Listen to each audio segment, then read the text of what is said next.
Yo, yo, yo, what it do? What it do, what it do, what it do, what it do? What it do?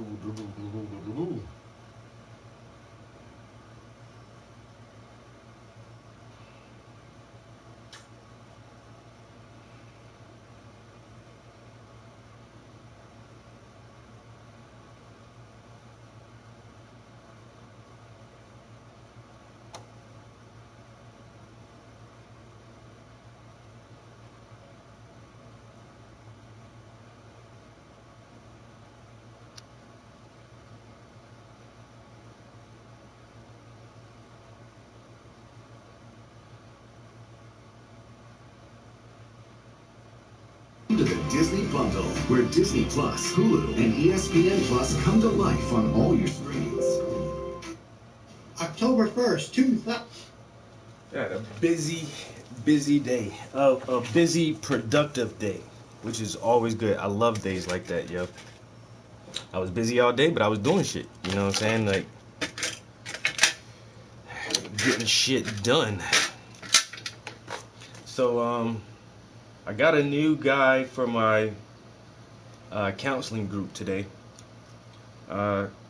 He's been out of jail for he's been out of jail basically 11 months. Next month will be his first full year out of prison, and he's just trying to get his shit together, you know. But he did a long time. Dude did like 12 years. So getting out of jail after 12 years, shit is weird, yo. Everything has changed.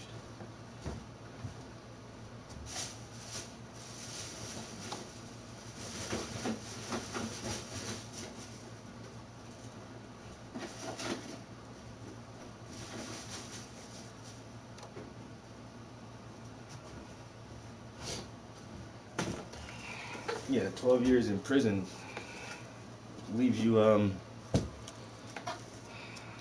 leaves a lot of stuff to learn about the world when you get out. But he seems capable of not going back. And it's been a year, and he hasn't gone back yet. But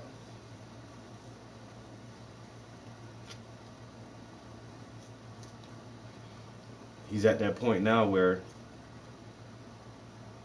if he doesn't get something moving and going for himself, he's just gonna fall back in his old habits. And so me and some of the other facilitators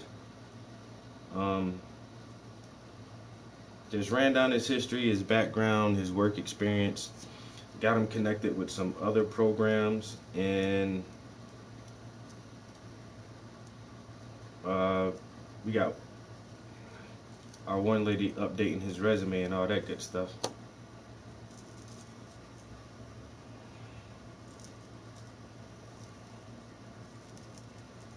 So that was very productive for me today. Getting with a new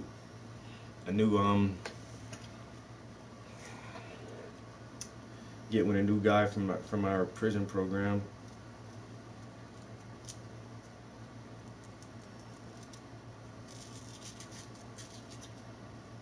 And then I actually started to redesign some ideas for my mural project I have coming up. We're having some issues with our budget. We're trying to figure out a way to cut the budget down a little bit. So I may have to do like a different image to save time and paint and all that shit. So I was working on that today. And then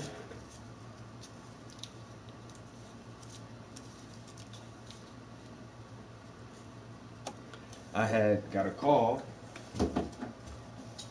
from a university department head. I forgot what department he's over, but he plays a big role in our local NAACP, and he works at our local college. And so last year, well, no, this is about 2 years ago now. I had a our local college has a really good art program, and they have a gallery. They have their own gallery space right on campus. And a couple years ago, they invited me to their Boozy, what it do, bro? They invited me to their campus to do a solo show of my art. It turned out really well. The college kids were really into it, asked a lot of good questions. The professors were even into it. And one professor was like, "Dude, you need to be on our staff, on our art board." I'm like, "Yeah, but I don't have any kind of credentials at all. You know, I'm just a pretty good painter." He's like, "That shit don't matter. If you can teach kids concepts like this and how to visualize images and structure a painting," he's like, "You'll do great here." I was like, "Yeah, we'll see." Never heard anything back from that, but I really wasn't expecting anything like to just pop up and get a university job out the blue. But like I say, the art event I did at the college turned out pretty good. Everybody was very, very receptive, from the faculty, staff, and the professors, the students. I sold a bunch of prints. I sold almost every print I took out there that day. I think I took like 11 or 12 prints, and I came home. I sold 10 of them. I think I came home with like 1 or 2 prints. And so sold all the prints, and like I said, it was just a good show. It stayed up for about a month or so, and then and that was it. And so today I got a call from the same guy who approached me about the show, and he was like, "Hey, do you remember me? You did a show at the college and blah blah blah blah blah." He was like, we have some more things coming up this spring, and we would love to have you do another show this spring, if that's possible. I'm like, hell's fucking yeah. Hell yeah, that's possible for me to come and do another show this spring. So got that on the table already lined up. So now I really gotta get these commissions out the way so I can bust up my own art, and so I can have enough new art to show at this next exhibit I'm going to be a part of, or this next show I'll have. And I'm not sure if this if he wants me to, you know, show with other artists, or if once again he wants this to be just a solo show. But the simple fact that they reached out to me again and was like, hey, come do this, I'm like, hell's yeah.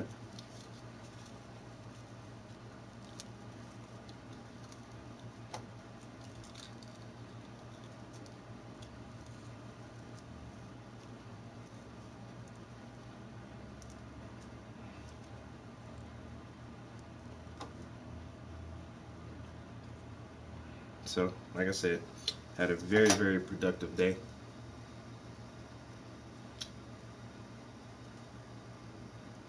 I swear, bro. And I was almost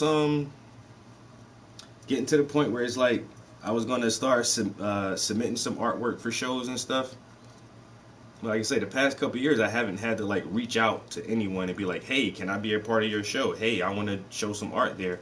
It's been, you know, the other way around, where people are contacting me and calling me and asking, can I show my art? And I like it better that way. It's less work on my end. But I was like, damn, nobody ain't calling me for no shows or nothing. Boom, got a call for a show. That's what's up. And another guy, he's like a manager at a local cafe, but he does photography in his spare time. That's like his thing to do is photography. And his cafe hosts art events. Um, when there's like First Fridays, normally our city will have like a bunch of new art around town for First Fridays to get people out the house and out and about and shit. It's real difficult with COVID now, but recently we have started back up our local First Fridays.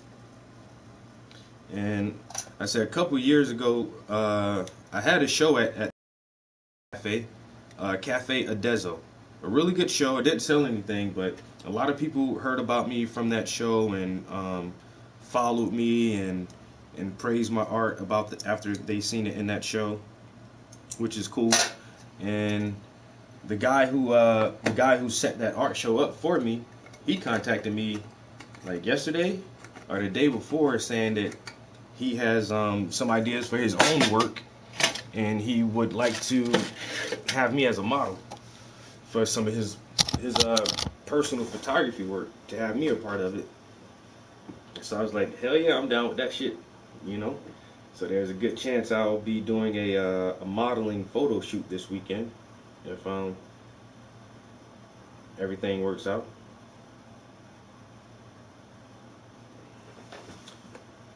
Like I say, it's been a busy day. A lot of good information come across the table.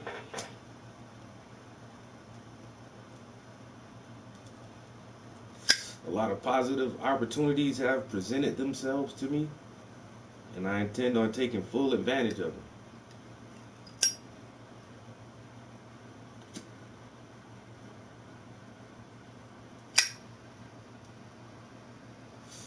So,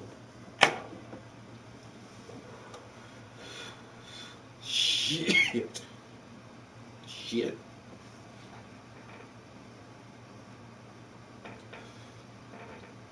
That was a good start to the week. A really good Monday. My homeboy D1 called me while I was on my way from home and saying, "Yo, go ahead and get started on that painting for me." I'm like, "That's what's up."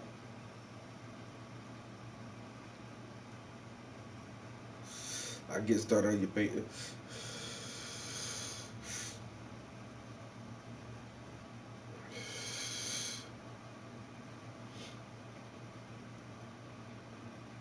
I already printed out D1 pictures, but I didn't crop them right before I printed them out. And so he has a picture when he was younger of him with Ali. But when I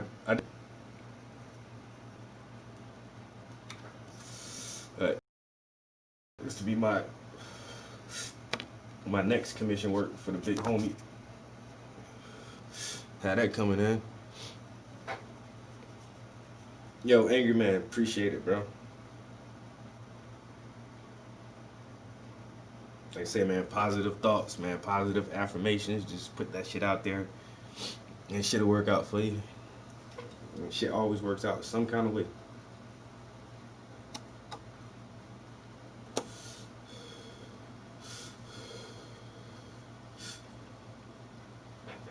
This right here. Look, I don't even know what I'm most excited about right now. You know what I'm saying? I don't know if I'm more excited about having that show come up in a couple months or somebody asking me to model for them, yo. That shit excites me. Like, oh, you think I'm handsome enough to be a part of your artwork? That's what's up. I just hope I don't gotta get naked or no shit like that.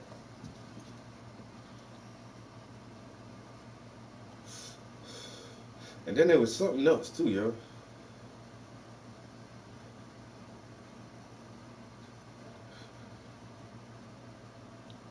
Oh, I know a guy who owns a recording studio. He's been trying to get me to come to his studio like almost 2 years. I've known him for about 2 years, and when I first met him, I didn't know he had a recording studio or he was an engineer or producer or whatever. But then ever since I found out, he was like, "Oh yeah." Well, when I found out he had a studio, I let him not in the buff. I'll take pictures. I'll take pictures all day. But I ain't showing my junk. I keep thinking about doing it for myself, like doing a full frontal nude of myself, but photographing myself and then painting myself like butt ass naked, but tastefully. You know what I'm saying? Like the statue of David, and he's all chiseled and he got his penis out and shit. I mean, the male body is as beautiful as the female body. You know what I'm saying? The human body in general is like a masterpiece. How our shit just works and functions and balances and how our bodies are shaped. Like, that's why I'm a portrait artist. I love painting faces. I love looking at people. And when I do nudes, I try to do them very tastefully. But that's the one thing I haven't done. I haven't painted a penis, which is weird. But I want to. I want to paint like full frontal male nudity. You know what I'm saying? But have it tasteful. But I don't want nobody else taking pictures of me in the buff. I rather take my own pictures and do my own projects. And if I keep thinking too, like if I ever do that shit, it might be just a private piece for myself. I probably wouldn't like show that shit in a gallery or nothing like that. But what I said? Oh yeah, the studio. So yeah, once I found out my man had a studio, I let him hear some of my old mixtape. He was like, "Oh man, you used to be hot. Why don't you redo some of your old songs or write some new shit and put a little mixtape together? Come down to the studio, man. I'll record you. I'll do a whole project for you for like $300, or he said like $300 or $500 or something like that for like all the recording and mixing and all that shit." I was like, "All right, hit you up." I never really fucked with him in the studio. Never even been there. And like I said, we're not really good friends. We have we have friends in common. But my girlfriend now, she makes music, and I'm just trying to like let the world know like she's talented as fuck. Yo, everybody needs to hear her shit. And so I sent the dude her music. I was like, "Yo, check my girlfriend music out, yo." He was like, "Oh, that's what's up. You should come to the studio." I was like, "Oh yeah, I keep forgetting you got a studio." And then the other day I sent him my cousin just dropped his new album, and so I sent him my cousin album, and I was like, yo, check out my cousin music, yo, this shit hot. He's like, bro, how often you in? He's like, how often do you come to Scranton? I'm like, man, I work here, bro. I live here. I work here. I'm in Scranton every day. He's like, oh, you need to come by the studio sometimes. So I'm like, bet. When is the best time to come to the studio? And so I'm waiting on him to give me that answer, cause I'm definitely gonna have to go check his shit out, yo.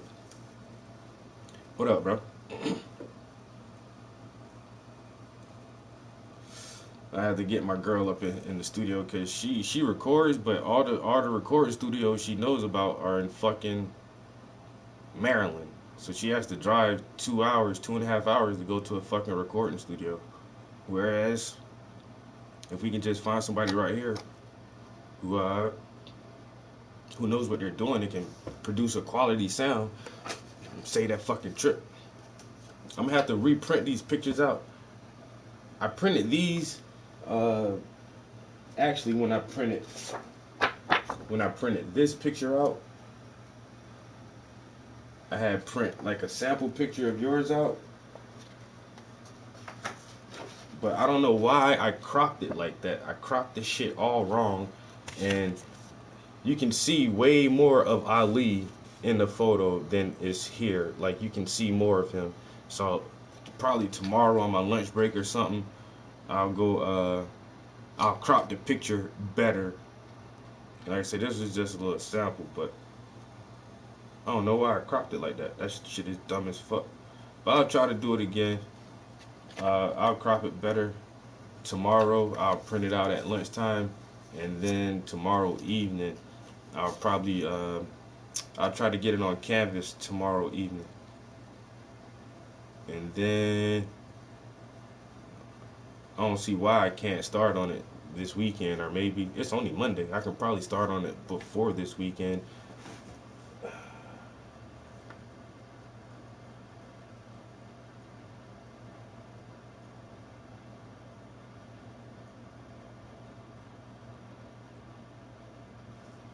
Yeah, I'll probably be able to get to it before the weekend. Oh shit. I'm checking my cash out right now, nigga. My money better be there.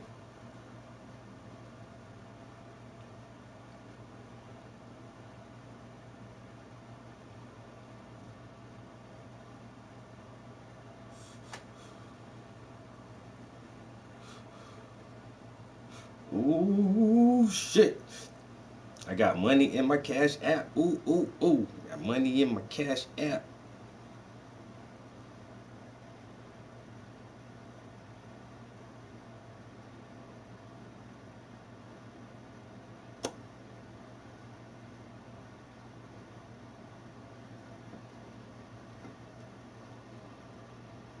Oh, you gonna get it. It's gonna be hot too, son. I'll make sure hey,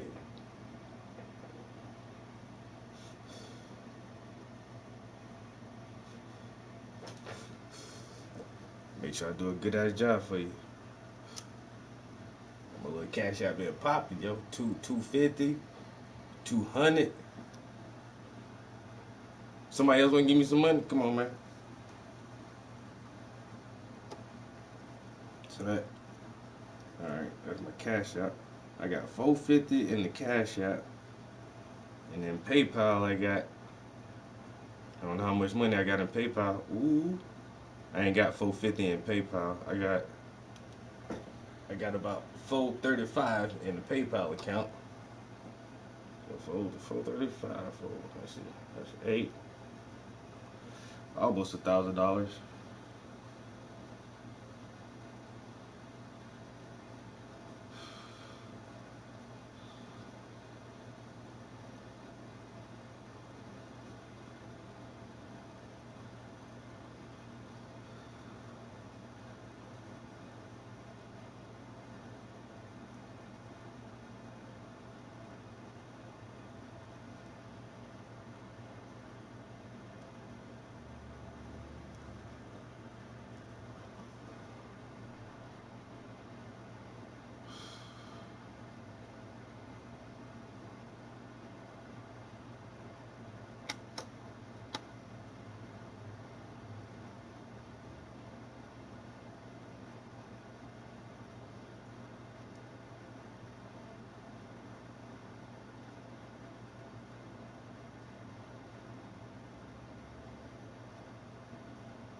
Yeah, my bad, bro. Texting studio dude right now, bro.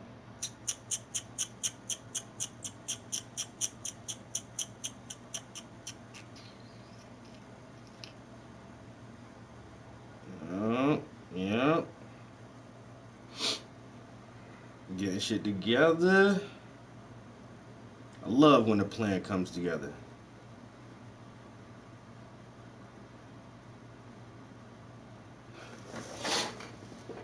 What? What? My nigga? Oh shit!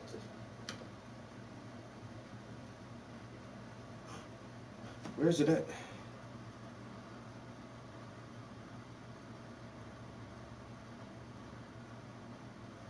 Yo, why is my fucking drone moving so goddamn slow,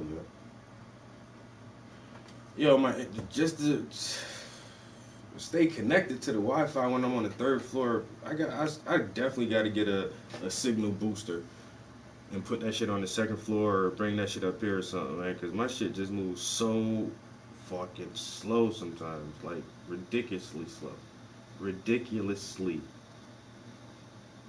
Yeah, I said it. Yeah, I said it. Ridiculously.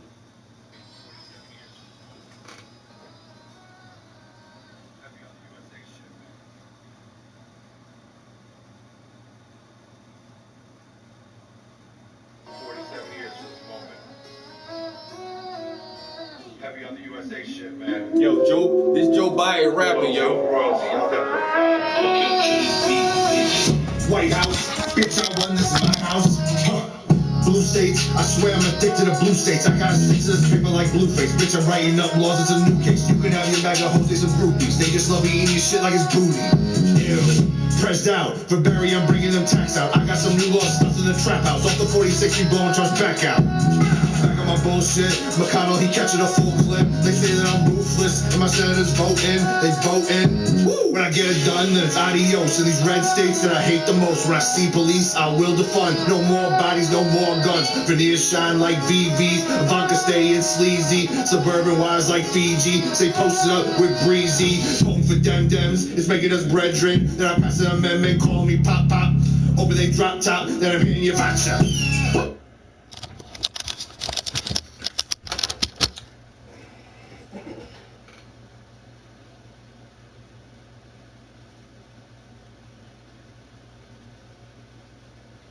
Yo, is that Michael Rappaport?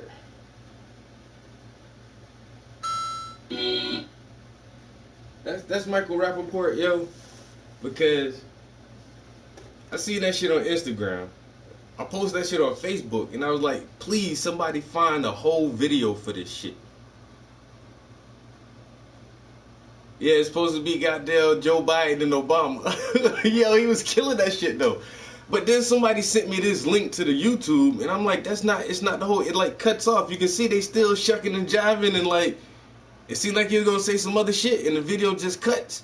But I've been trying to find this whole video for like 4 days, bro. Since the first time I seen it over the weekend, I like, yo, I can't find a whole video, and that shit looked like that's not Michael Rappaport.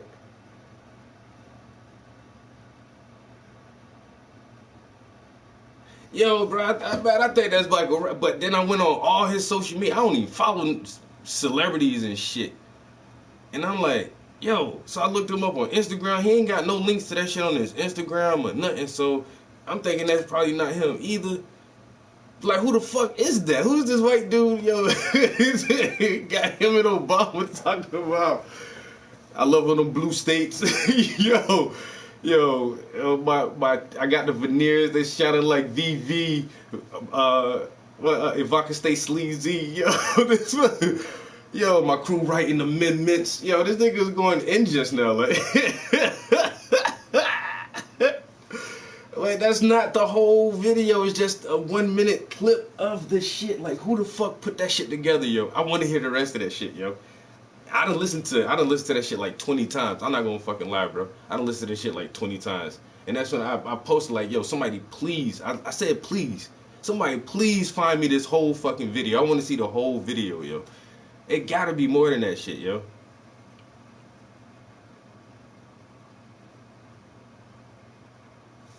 Who is he? Who is that guy? Who is he?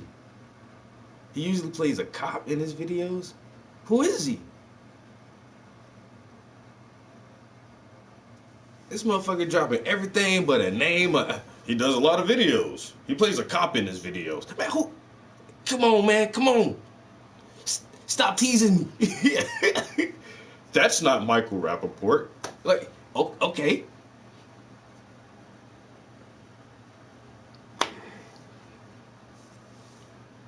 And that was Pop Smoke. I think it was a remix to a Pop Smoke song. I ain't never really listened to Pop Smoke. My bad, RP whatever, young nigga.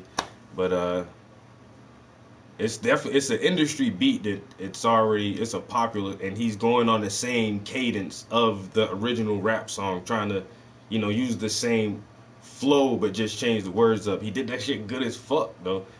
You know what I'm saying? It makes me want to listen to the real song now and be like, yo, this white dude just killed you on your own beat on some parody shit. Not even no real serious shit. He made a funny rap and it's better than your rap. Pop Smoke, exactly. Some young dude, some young rapper who had a bright, shining future, but was too much in the streets, and motherfucker got killed like last year or year before last or some shit. Young, I think they said he was like in his 20s, like 20, 21 or something. Just like what's the guy who ate all the pills on the plane and died, and XX Tashion. There been a lot of young boys like got a bright ass future. Like they already like in there in the industry. They kind of remind me of Big L, but Big L like that wasn't even his own reason for like that shit was some other crazy shit. But he kind of like there's a lot of Big L's out there like coulda woulda, you know what I'm saying, and had everything ahead of him and just like flatline at fucking 20 something years old.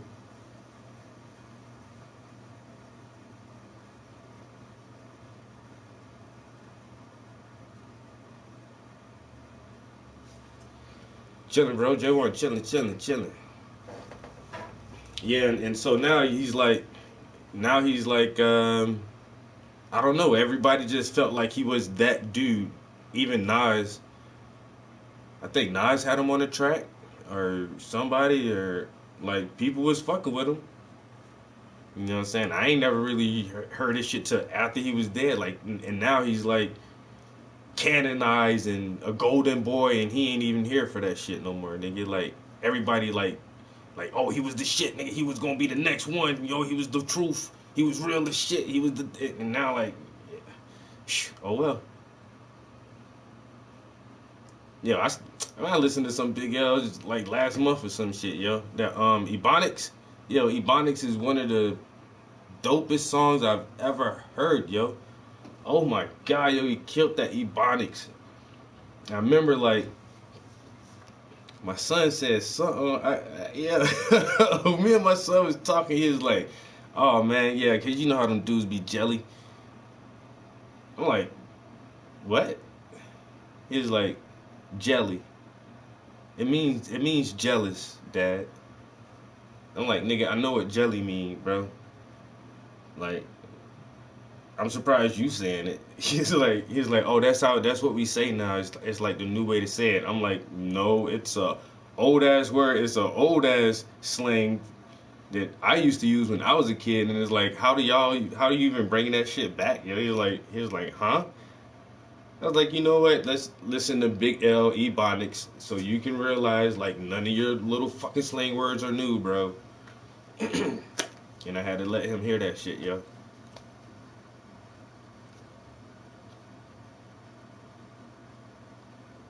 All black, that's a good one. That robbery, what was the name of that? The getaway or some shit. Yo, everything Big L spit was fucking hot, yo. And then I had that mix they put out after he passed, yo, and they had there was a bunch of his album, but then they like some of his extra verses. They let Kool G Rap get on one of his verses, and uh damn,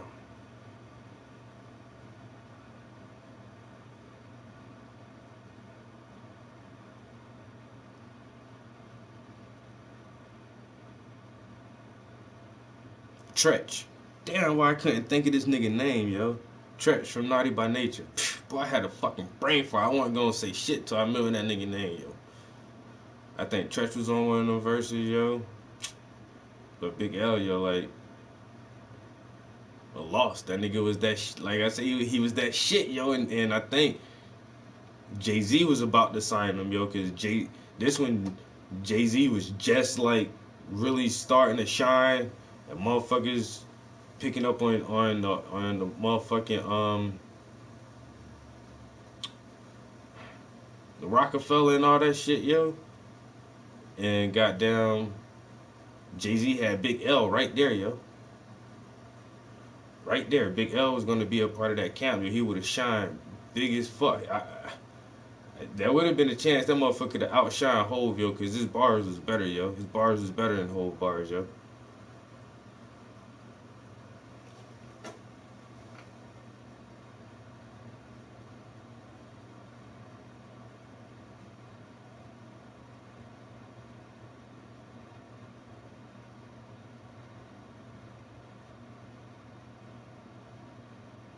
Years to this moment. Heavy on the USA shit, man. Loyalty over royalty, y'all definitely. White House, bitch, I won, this is my house. Huh. Blue states, I swear I'm addicted to blue states. I gotta stick to this paper like Blueface. Bitch, I'm writing up laws, it's a new case. You can have your bag of hoes, they some groupies. They just love eating your shit like it's booty. Press down, for Barry, I'm bringing them tax out. I got some new laws stuffed in the trap house. Off the 46, we blowing trucks back out. Back on my bullshit, McConnell, he catching a full clip. They say that I'm ruthless, and my senators voting, they voting. Woo! When I get it done, then it's adios to these red states that I hate the most. When I see police, I will defund. No more bodies, no more guns. Veneers shine like VVs, Ivanka staying sleazy. Suburban wives like Fiji, stay posted up with Breezy. Home for Dems, it's making us brethren. Then I pass an amendment, call me Pop Pop. Over they drop top, then I'm hitting your vacha.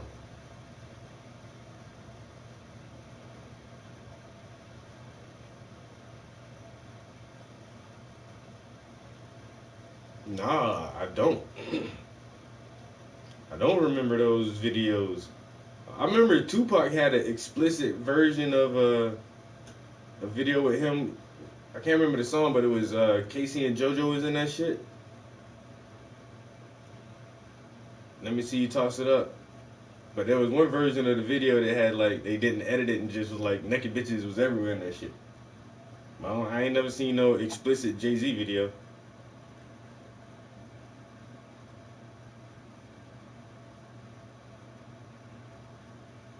I can imagine Too Short having some shit like that, cause that motherfucker was a real fucking pimp, yo.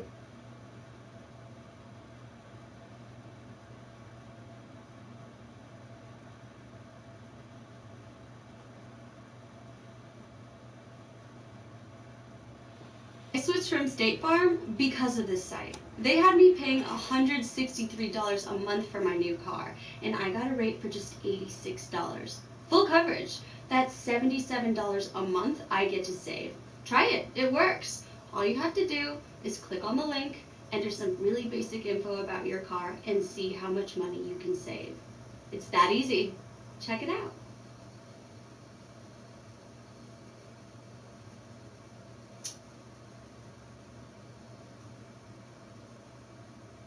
Right now, join Planet Fitness for no enrollment and make your move in our clean and spacious clubs. Join today for no enrollment, $10 a month. Nope. 2017. That's when the Koenigsegg Agera RS reached the top speed of 277.9 miles per hour, snagging the boasting rights from the previous record holder. On August 2nd, 2019, the Bugatti Chiron Supersport 300 Plus claimed a speed of 304.77 miles per hour. It became the first production car to break the 300 mile per hour barrier. And on October 10th, 2020, the SSC Tuatara became the planet's fastest production car when it achieved the new top speed of 316.11 miles per hour. What do these machines all have in common? It's impossible to achieve that kind of speed without a powerful engine. The Bugatti Chiron Supersport 300 Plus was powered by a 1,578 horsepower W16 engine with quad turbos. The Koenigsegg Agera RS had a 1,360 horsepower twin-turbo V8 engine, and the SSC Tuatara a 1,750 horsepower twin-turbo V8. Today we'll go under the hood to look at the most common internal combustion engine configuration, including inline, V engines, W engines, flat engines, boxers, and rotary engines. One of the most common configurations is the inline engine. It's also called direct engine or the I engine. It has this name because the cylinders are arranged directly in a row, usually standing together upright or slightly tilted. This arrangement allows for even or odd number of cylinders to be installed. An inline engine is cheaper to assemble, more efficient, and easier to maintain than any other engine type. Oh man, I thought I was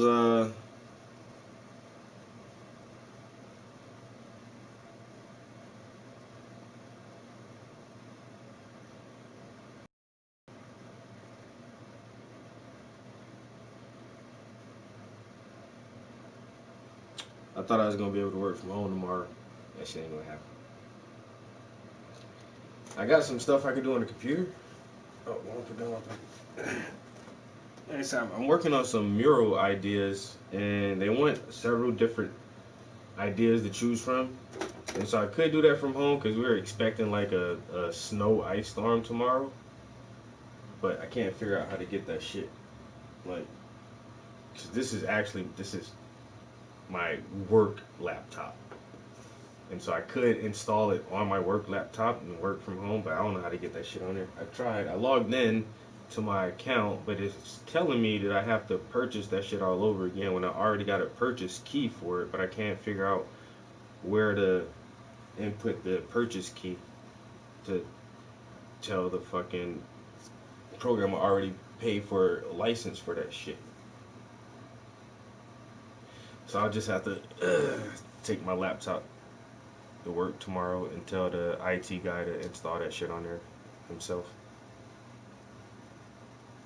All the way from Paris. What's up? Cactu. It's a pretty cool name.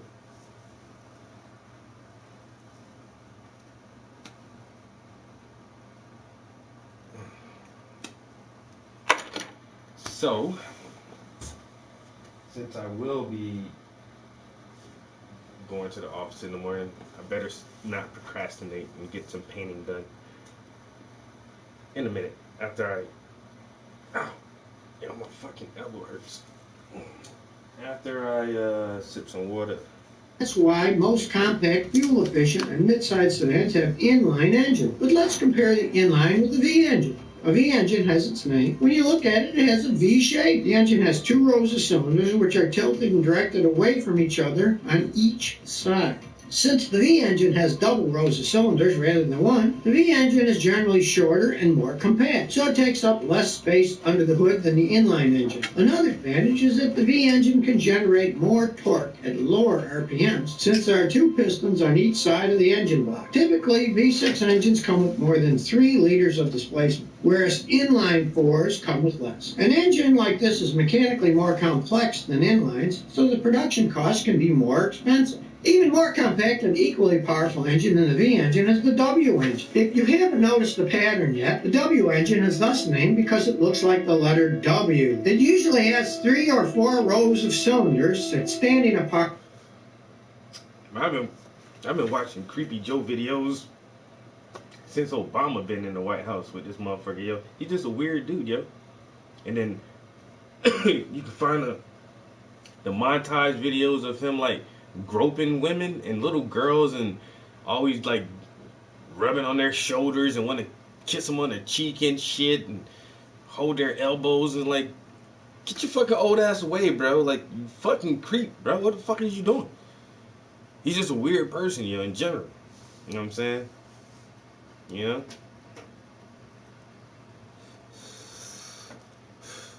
But motherfuckers wanted Trump out the office so fucking bad. For what? Because he's a racist? Man, if motherfucker racist, at least you can take that on face value and come at him head on and know his position. Don't be racist behind my back. If you're gonna be racist to my face so I know you're a racist. I like that about people. At least that's honesty. You know what I'm saying? This motherfucker a career politician. A career politician. He's been at this shit for 40 something years. He ain't about to change shit. You know what I'm saying? He just got promoted to a better job. The best job. And still gonna act like the same way he been acting for the past 40 something years in Congress. And what the fuck did he do as vice president? He was the president before vice president. You know what I'm saying? He's already what happened during the Obama administration? Sleepy Creepy and Barry Centuro ain't do shit. Obama's real name, look it up. Barry.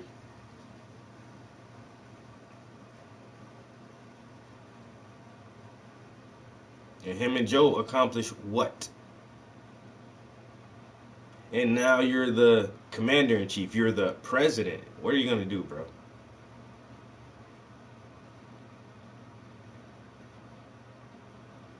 I'm going to give everybody more money.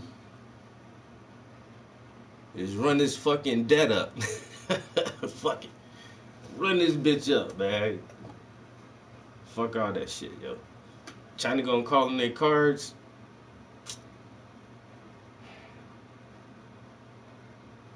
That's the one. That's who I want to know. Who gonna be the president when China call in their cards, yo? That's a hefty fine to pay, man. They gonna do that shit with Joe, or who? I don't even think Joe gonna be president that long. I'm telling y'all, man. Keep watching out, yo. Hide your daughters, hide your wives. Yeah, exactly. The district attorney, the top cop. Nah. This shit don't look right to me. Oh, China gonna have they Silk Road. Yo, that shit gonna be everywhere, and they about to bleed us the fuck out. Look up China's new Silk Road. They're gonna strangle the U.S. economically. We're sitting over here with our thumb up our ass trying to figure out a health crisis and all this shit and just running up the fucking debt. And then when China calls that shit in, man, we're not gonna be worth shit no more. They're about to switch the fucking standard currency, and it's not gonna be the dollar anymore. I'm telling y'all, man, y'all gotta listen to that one lady break this shit down, yo. They ain't about to be paper money no more. They ain't about to be pounds and liras and rubles and dollars and pence and none of that shit. None of it. It's all about to be one digital currency. One currency. And the U.S. ain't gonna control that shit. The U.S. is not gonna control the new currency. And it's gonna fuck this country up. Trump ain't smart. I don't think he's like, he says he's a genius. Trump ain't no fucking genius. But Trump has the ability to have geniuses around him. Gotta have the smartest people around him at all times. So he knows some smart shit. And he come from money. He come from long money. Just like the Kennedy family and all that much. You know what I'm saying? Motherfucker ain't had to be president. He ain't no career politician. Motherfucker ain't never had no job. He ain't never had to work for nobody. He ain't never had to earn a paycheck. You know what I'm saying? His family got long bread. He come from long bread. And so that made him different as a president because he's not a career politician. He just got smart motherfuckers around him. He done made some pretty good deals and know how to finagle shit. And so I think that's what really made him stand out as a president. And I really think he handled shit a little bit off the fucking books. And that's what motherfuckers stick to the script. Stick to the strip. And sometimes this motherfucker got off script. And you can't have no president getting off script, man, because it fucks shit up. You make motherfuckers question shit and think about shit. The president say the news fake, but it's the news. How can the news be fake? Fake news. You start Googling, waking motherfuckers up this shit. You know what I'm saying? So,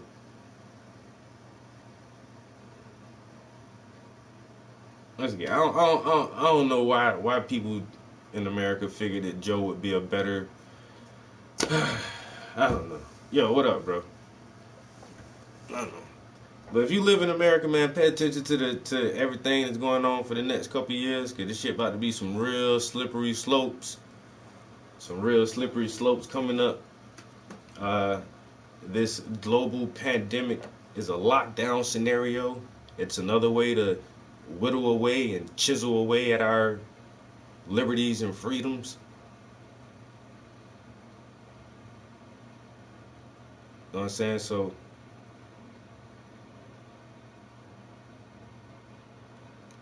y'all gotta be diligent, pay attention to what the fuck going on, yo. Cause when they slip Camilla up in there, I'm trying to tell, I don't know why I got such a strong ass feeling about this shit. And if we go 4 years or 8 years and she stay the vice president, that's great. Oh, fine, whatever, man. You know what I'm saying? My intuition was wrong, but they something really telling me they gonna work this shit some kind of way to make her president. Somebody Google, when was the last time a vice president, I'll do it myself. When was the last time a vice president had to step up and take the presidency?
Kennedy was assassinated and Nixon resigned.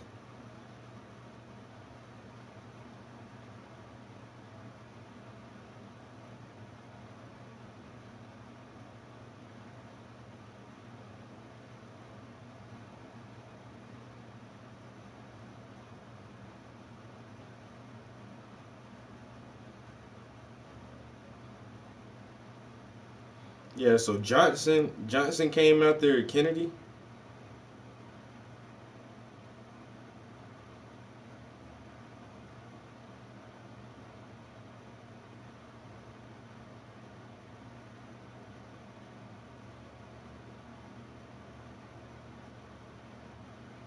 Hmm. Yeah, I'm talking about in a way without like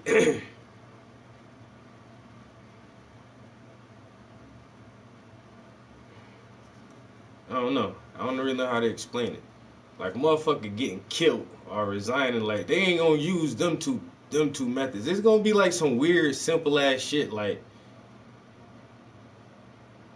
I think they gonna use this motherfucker health. I don't know. It may be the same scenario like that. If his health go bad, watch something gonna happen to this motherfucker. Yo, he gonna fall and break his hip.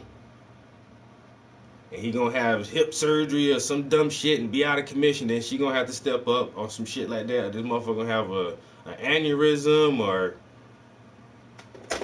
I don't know. Something gonna fucking happen, yo, to allow her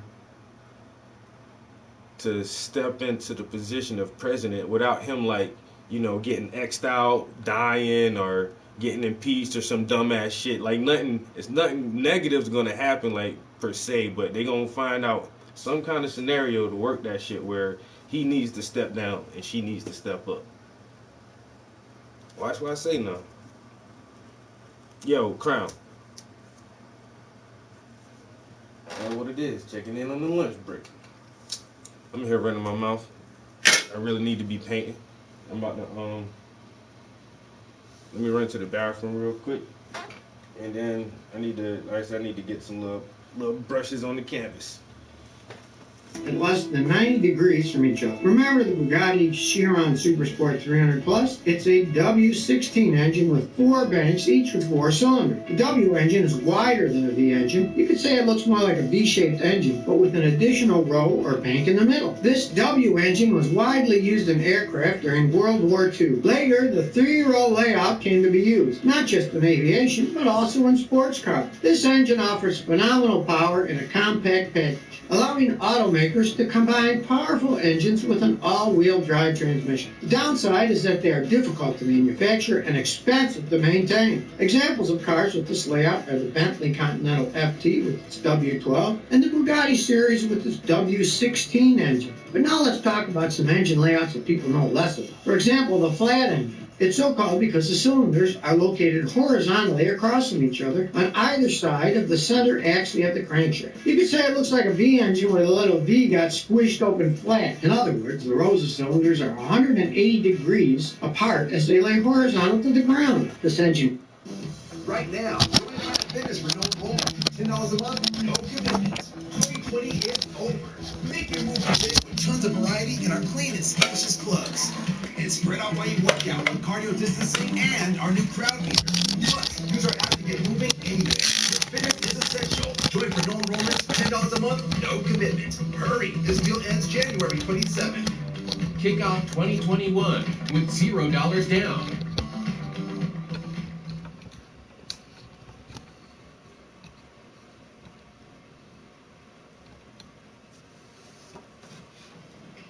This entrepreneur brand logo was done by a top freelancer on Fiverr. 7 by Carl Benz, the man who also founded Mercedes-Benz. Flat engines have been used in various transportation types like airplanes, motorcycles, and cars. Today they're less common, but you can see them still being used by Subaru and Porsche. In fact, Subaru is the only car maker in the world that uses the flat engine in its entire lineup. Actually, they're Boxer engines.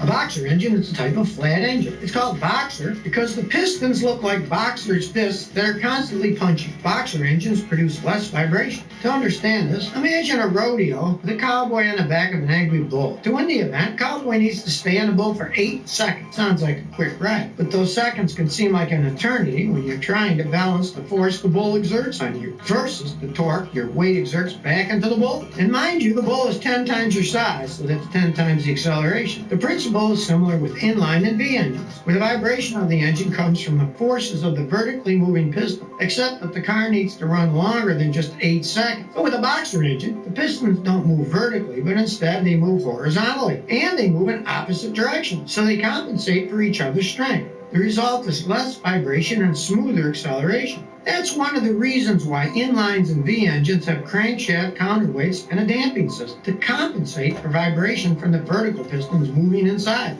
But in a Boxer engine, you don't need those, since it's self-balancing. The movement of one piston balances the movement of the opposing piston. Boxer engines also have a lower center of gravity since the pistons are positioned horizontally. This gives better cornering ability and makes the car more stable when driving at high speeds. Since the Boxer engine is lower in height, in head-on collisions, the engine cannot be pushed into the cabin, but rather stays lower on the floor bed. And it has other pros and cons. Boxers can be difficult to repair because the parts of the Boxer engine can be costly.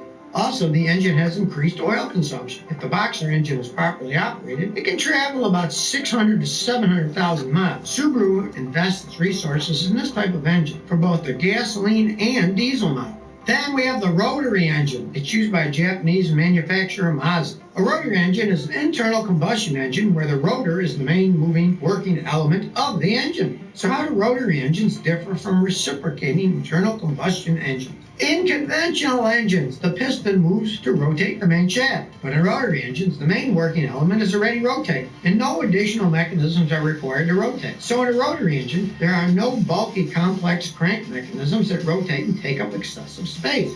The rotary engine carries out the same operating cycle as a four-stroke engine: intake, compression, power, and exhaust. But at the same time, it also doesn't have a complex gas distribution mechanism, which is usually the timing drive, camshafts, and valve. All of its functions are performed by inlet and outlet windows in the sidewalls or housing, and by the rotor itself, which opens and closes the windows while it rotates. The rotor is pretty much the piston and connecting rod at the same time, since only the rotors and the eccentric shaft rotate. There are fewer moving parts in a rotary engine, so from a working volume of 1.3 liters, you can get about the same power and torque as a piston engine with a working volume of 2.6 liters. Also, the rotor produces more horsepower per gallon of fuel.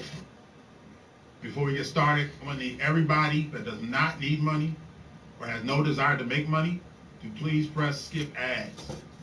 If you think you can make a lot of money with just a... Yeah, let me skip that. Example, the Mazda RX-8 produces 178 horsepower per gallon. That's the equivalent of a 6-liter Corvette C6 LS2 engine with 1,068 horsepower. Another feature of the rotary motor is its higher resistance to detonation. The main problem with the rotary engine is that it is less reliable and has poor fuel efficiency. The RX-8, for example, has a fuel efficiency of 16 miles per gallon in the city and 22 on the highway. Also, it has a poor emissions rating and it burns a lot of oil since it injects oil directly into the combustion chamber. Now that we've looked at main engine configurations, let's talk about cylinders. Let's start with 4-cylinder engine. Most modern cars with 4-cylinder engines use an inline configuration rather than the V-shape. These are also called inline 4, I-4, or straight 4 engine. In the late 2000s, government regulations called for reduced emissions and improved fuel efficiency. So the sale of cars with 4-cylinder inline engines grew significantly. Today, inline 4 is the most common engine configuration in modern passenger cars. So much so that the term 4-cylinder is synonymous with inline 4-cylinder. But why do automakers prefer the I-4 over the V-4? Well, inline engines are cheaper to build, and generally are mechanically simpler, and a cylinder block and crankshaft can be milled from the same metal casting. Inlines also work more efficiently than V engines and are easier to maintain. That's why automakers prefer the I-4 over the V-4. What about 6-cylinder engines? When it comes to putting a 6-cylinder engine in a car, most automakers prefer the V6 configuration over the straight 6. In fact, V6 is the second most popular engine configuration. The reason for that, when it comes to 6 or more cylinders, you also have to consider engine displacement and space under the hood. Remember how the inline engine arranges cylinders in a row? This means the inline 6 is longer in length and takes up more space than the V6. Since the V6 is generally smaller than the inline 6, it takes up less space under the hood and is easier to install. It also has a better center of gravity and is ideal for front-wheel drive vehicles. The downside to V6 is that it's harder to maintain than an inline 6. So are any cars using inline 6 engines today? Well, yes, of course. The BMW M4 and Toyota Supra use the i6 configuration for increased power, output, reliability, and a smoother ride. So, which is better, inline 4 or V6? Depends on your needs and preferences. If you want to get more power at a quicker pace to accelerate, or if you need more pulling power to tow heavy load, then the V6 is better. But if economy and fuel efficiency is your priority, then inline 4 is the way to go. Also, adding a turbocharger to a 4-cylinder engine, you get more power and sometimes can even beat out some naturally aspirated 6 cylinders in terms of power, while still being fuel efficient. A prime example of this is the Honda Civic Type R, which won the title as the fastest front-wheel drive production car in the Nürburgring Nordschleife in 2017. It had an inline 4 engine with turbochargers, with about 8 or more cylinders. V8 engines are popular in sports cars and American muscle cars. Of course, there are also V10, V12, even V16, but the V16 has reached its limit in size and practicality. If you like this video, please subscribe to my channel for more technology and history videos. Thank you.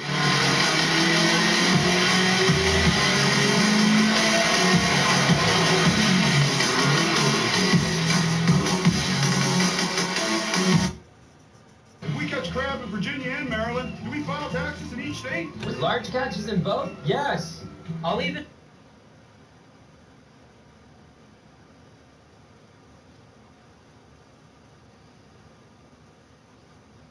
Rev up your engine!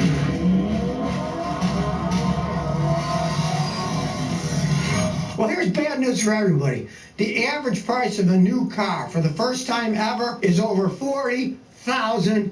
That's a lot of money. Now you consider how old I am, 67, been driving cars for 50-something years. That whole time, my own personal cars, I spent less than $7,000 on. Not including my wife's car, but my own cars.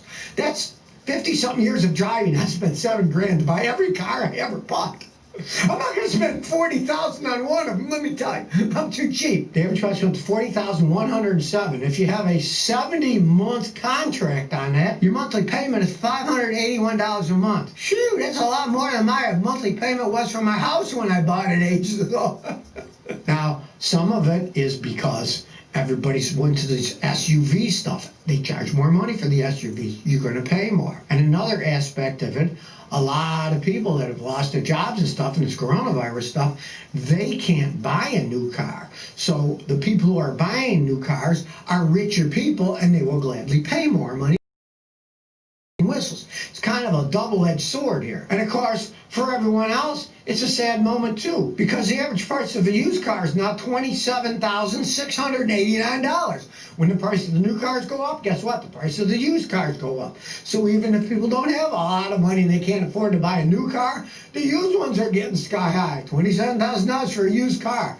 My grandfather would be rolling over in his grave. So it's sad times for all of us. Things are getting too expensive. And when you think about it, hey, the price of the cars isn't following people's salaries. That's stagnated. But the price of cars keep going up. Something's going to hit. Something's going to break at some point in time. I can guarantee you that. Maybe people are just going to keep in their older cars for longer, which actually is true, because the average car on the road now is pushing 12 years old. So, and all people used to thought it was something when it was the average car was 10 years old. Well, it's past that now. So a lot of people aren't buying cars. And of course, when you consider the saying the average price of a new car, well, how many people are buying them? They're not giving that information. Now, it could be that just a few people are buying new cars, and that's why the price is up. If they people it's too expensive, I'm not going to buy one. They're never going to give you that data out because, you know, they want to pretend that everything's fine. I met a guy the other day who was in Michigan, and he was driving around, and he saw all these Jeeps parked all over the place. He said, gee, what's that? And the guy said, those are the Jeeps they can't sell. They got to put them somewhere, so they parked them all there. So don't always believe what you read when it comes to people in there. Oh, our sales are fine. It may not be that true. Neil, real deal, says, Scotty, what do you think about a Buick Riviera, 59,000 miles for $5,900? It's a supercharged model, 1997. Okay, well, I would want absolute positive proof that it only had 59,000 miles. It's kind of unbelievable for a car that's, you know what, 24 years old. That's kind of unbelievable. But if it is, the price is whatever anyone will agree on. The supercharged ones are fun. They're nice to drive around. You're going to never be able to find another one that's got 59,000 miles on it that's that old. If a mechanic says it's good, you know, go ahead and buy it. I'd try to pay less, but you're never going to find another one, and the owner probably knows it. Ronnie John says, how can we stop cylinder 4 from having my spark plug popping out all the time? All right. Well, if it keeps coming out, you got a problem with the thread. Next pillow. Why do we make our pillow in the shape of a cube? I'll tell you. I don't care. The problem with pillow. And what you can do is, they make a kit. One company that's really good is called Helicoil. They have these Helicoil kits. You follow directions and you put a new Helicoil insert in it, then the plug is in there solid and it won't come out anymore. It's called Helicoil, Helicoil. And they make very good kits, and you can learn how to put them in. And if you don't want to, you can pay a mechanic like me. I install them in people's cars all the time when they got an old engine that has a problem, and they work quite well. Peaches Meeps. I leave my car on during lunch to sit for the warmth. I don't rub my engine. Am I doing any damage by sitting it idling for 30 minutes a day? Thank you. Well, you're saying for warmth, so I'm assuming you're in a cold climate and you're running the heater. Well, there's nothing wrong with that. Watch your temperature gauge because you don't want it to overheat if there's something wrong with your cooling system and it starts running too hot. No, that's a bad idea. Like in Texas, a lot of people would just do that in the summer, but they leave it running with the air conditioning on, and as long as the cooling fans ones on the radiator work fine, and the temperature gauge stays right about in the middle where it normally does. It really doesn't hurt anything. They take the cop cars, sometimes they'll sit for hours during events and stuff with their cars running. They crack the hoods a little when it's hot outside to get more air circulation, but it doesn't hurt them all that much. Noah Purdue says, what do you think of a 1979 Cadillac Fleetwood? It's only 39,000 miles for $800. Been sitting in storage 10 years, no rust. Would it be a good classic project car for the weekend? Sure. I mean, if it has no rust, hey, it's certainly worth $800. You never know the mileage. People lie, cheat, and steal about that. Who knows what the real mileage is on it? But yeah, you could have fun with it for $800, and if it isn't rusted, you get tired of it, you can always just sell it to somebody else who wants to restore something for it, you know? So what the heck? Why not? Even so, I'd say it's been sitting for 10 years. Get a battery, see if it'll at least crank over. If the engine's locked up, then you might think, maybe I won't buy it because I don't want to put a whole engine in it. You'd want to check that first. I got an old video out there called Getting an Old Car Started. Has been sitting for years. Watch that, give that a try before you buy it. Kelly Chavez says, Scotty, I paid $2,100 for a Ford Focus ETS after a month of wiring issues. Been in the shop 2.5 months, so I pull it out. I'm in Texas. Tell you what, make Ford buy it back. They got a deal where they're buying those stupid Focuses back. See what they offer you. They say they're paying between like $2,000 and $2,400 for the things. Sell it back to Ford. They had so many problems with those cars. The Ford said they're going to buy them back. Take it and let them buy it back, and hopefully they'll pay you more than what you paid for, and you get rid of the stupid thing. Or even if they pay you the $2,100 you paid for it, get rid of it. They were horrible cars. That's one of the reasons Ford's buying them back. And the interesting thing was, Ford isn't saying what they're doing with them. I mean, it's not like they're saying, yeah, we're going to destroy them all. I'm assuming they're probably going to sell them to other people. I have no idea. If anybody finds out what Ford's doing with those Focuses when they do buy them back, please tell me, because I'd love to see. Maybe they're selling them all to South America. I don't know. I'd like to know. I asked Ford, but they wouldn't tell me. No way, Jose says, Scotty, what's the deal with towing laws in the U.S.? I got an 07 Honda CR-V that can tow 1,500 pounds here in the U.S., but 3,500 in Europe with the same exact car. Why is that? Well, they just have more liberal views. They have more liberal laws when it comes down to it. You'll laugh at this one. I was making a video with friend's truck down the street, and he's got a 2000 Toyota Tundra. The thing's got 326,000 miles on it, and last year he towed 18,000 pounds of 1-inch steel behind it. And he didn't drive like a maniac, but still, it was 18,000 pounds of steel plus the trailer, which weighed another 1,000 pounds or so.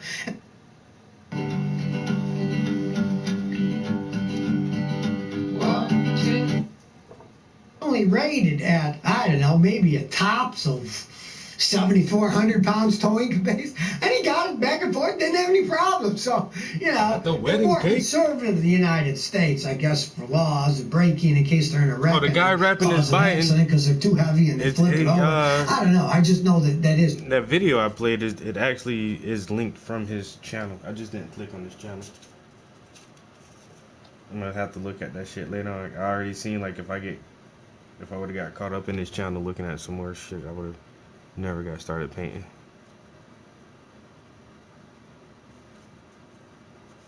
But that biting rap was funny as shit, yo. He killed that one. I'd definitely give him that, yeah.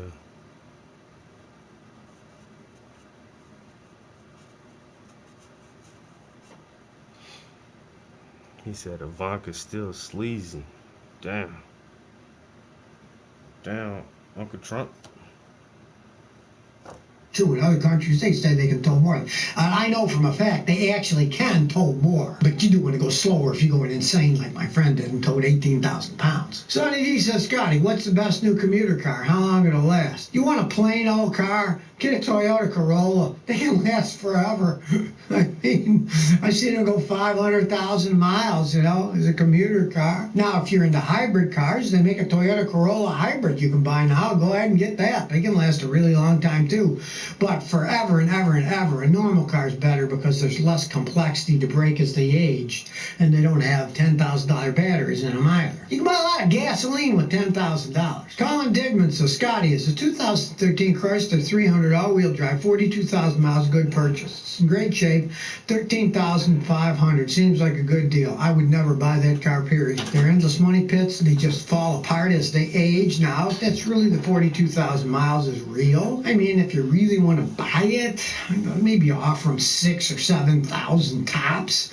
They have no resale value. Everybody knows that they're not very good cars. That price is just way, way sky high for what you'd be getting. I mean, I wouldn't even pay that for a Toyota myself, or a Lexus. I'm cheap, but I certainly would pay for a Toyota or a Lexus that much long before a Chrysler. Porter Dean says, Scotty, I got a 2002 Subaru WRX. It misfires under high boost, but idles good. What do you think? Well, when things misfire under high boost, they're misfiring under load. And those are always the hardest things to figure out. You always start simple. Spark plugs, air filter, fuel filter, clean the fuel injector, see what happens from there. But if it still does it, then it can get really complicated. Then you hire a guy like me, we hook up our high-level dealer scan tool, give it high boost, take it for a road test, and then analyze the live and mode 6 data to see what is off. That's how it's done. If your check engine light doesn't come on, you got no codes, that's what you'll have to do, because all that information has to be analyzed by somebody who knows what it means. I did a video the other day on a Ford, and I mean, the thing had like thousands and thousands of lines of data to analyze. And if you're not a good mechanic and you don't know what that data means, pay a guy who is, and he'll look at it and then he can figure out what's wrong. Because it can get really complicated if it isn't one of those simple things that I said to do, but most of the time it is a simple thing. So if you never want to miss another one of my new car repair videos, remember to ring that bell.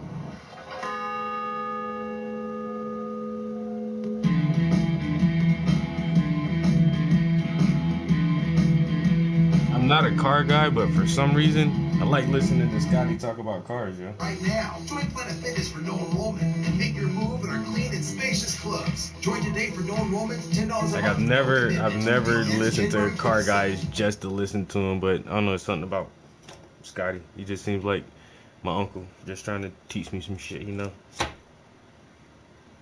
Rev up your engine!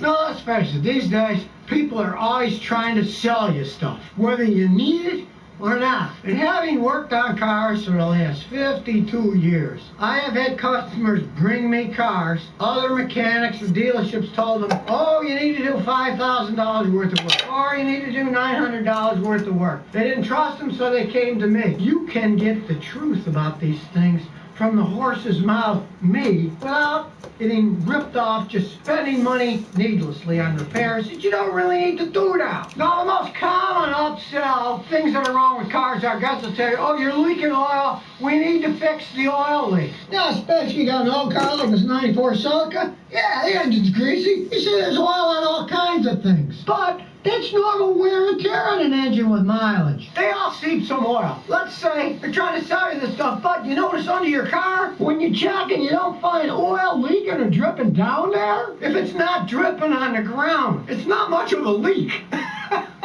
It's something that you often do not have to worry about. But conversely, let's say you never had oil dripping on the ground, but you go and have your car worked on, the oil changed, you get back, and now oil's dripping. Well, that's generally something that the guys did either intentionally or unintentionally that makes your car leak now. Often it's something as simple as they didn't put a new gasket on the oil drain plug so that it seals and doesn't leak. I've seen that so many times. So of course it's always a good idea. Look in your driveway, you don't see any fresh oil drips, you know your car's fine, but you get it worked on, all of a sudden there's drips. Easily been something that they did wrong in the first place. Check the obvious things like, is this leaking where the oil drain plug is, or maybe around the oil filter because they didn't get it on tight enough. Always check the simple things first and don't be upsold an expensive job. But it's not dripping on the ground. You have minor seepage like this engine. It's not getting on exhaust and burning and smelling. It's not leaking all over the electronics. That's something you live with. This car's been that way for the last 10 years. I don't care. And in the case of older cars,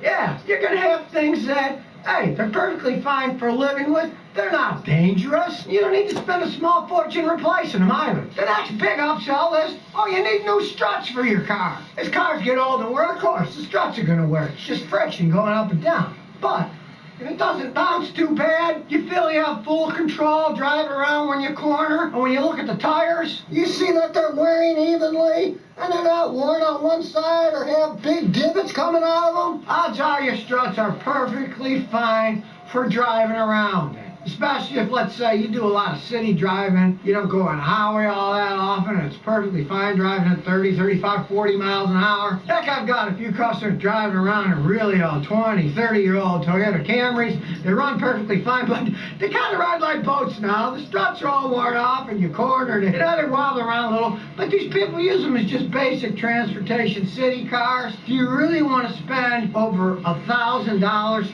putting good factory struts on all four wheels just for that? Hey, if you're happy, you're satisfied using it as a work car, tires aren't wearing weird, handle's good enough, you can just leave them alone. I've had customers, they were friends of customers originally, and they'd say, hey, you know, guy told me I needed new struts, so he put all four ones on my car, and it actually rides worse now than it did before. Could there be something else wrong? Well, of course, there could be something else wrong, but in one case, the guy went to a Sears, and he had the cheapest Sears struts put on his car. They did have some kind of a guarantee, and I told him, I said, this thing, those struts are horrible. They had a guarantee. I said, have them put your old ones back on. He did, and he said, you know, it actually rides better with the old ones than it did with these new cheap ones. Because you don't want to get conned on a repair. If they say, hey, this is going to cost $1,000 to replace them all, but hey, we can buy lower priced ones to save you a bunch of money, you might find that those lower priced ones, yeah, they cost less, but they're really poor quality. So you don't want to say, well, I'll put cheaper ones on to save money. You might not even want to put any on. Now, the next common thing you can live with is, say your car's engine is starting to burn some oil. If it's not overly excessive, people can drive them that way for years.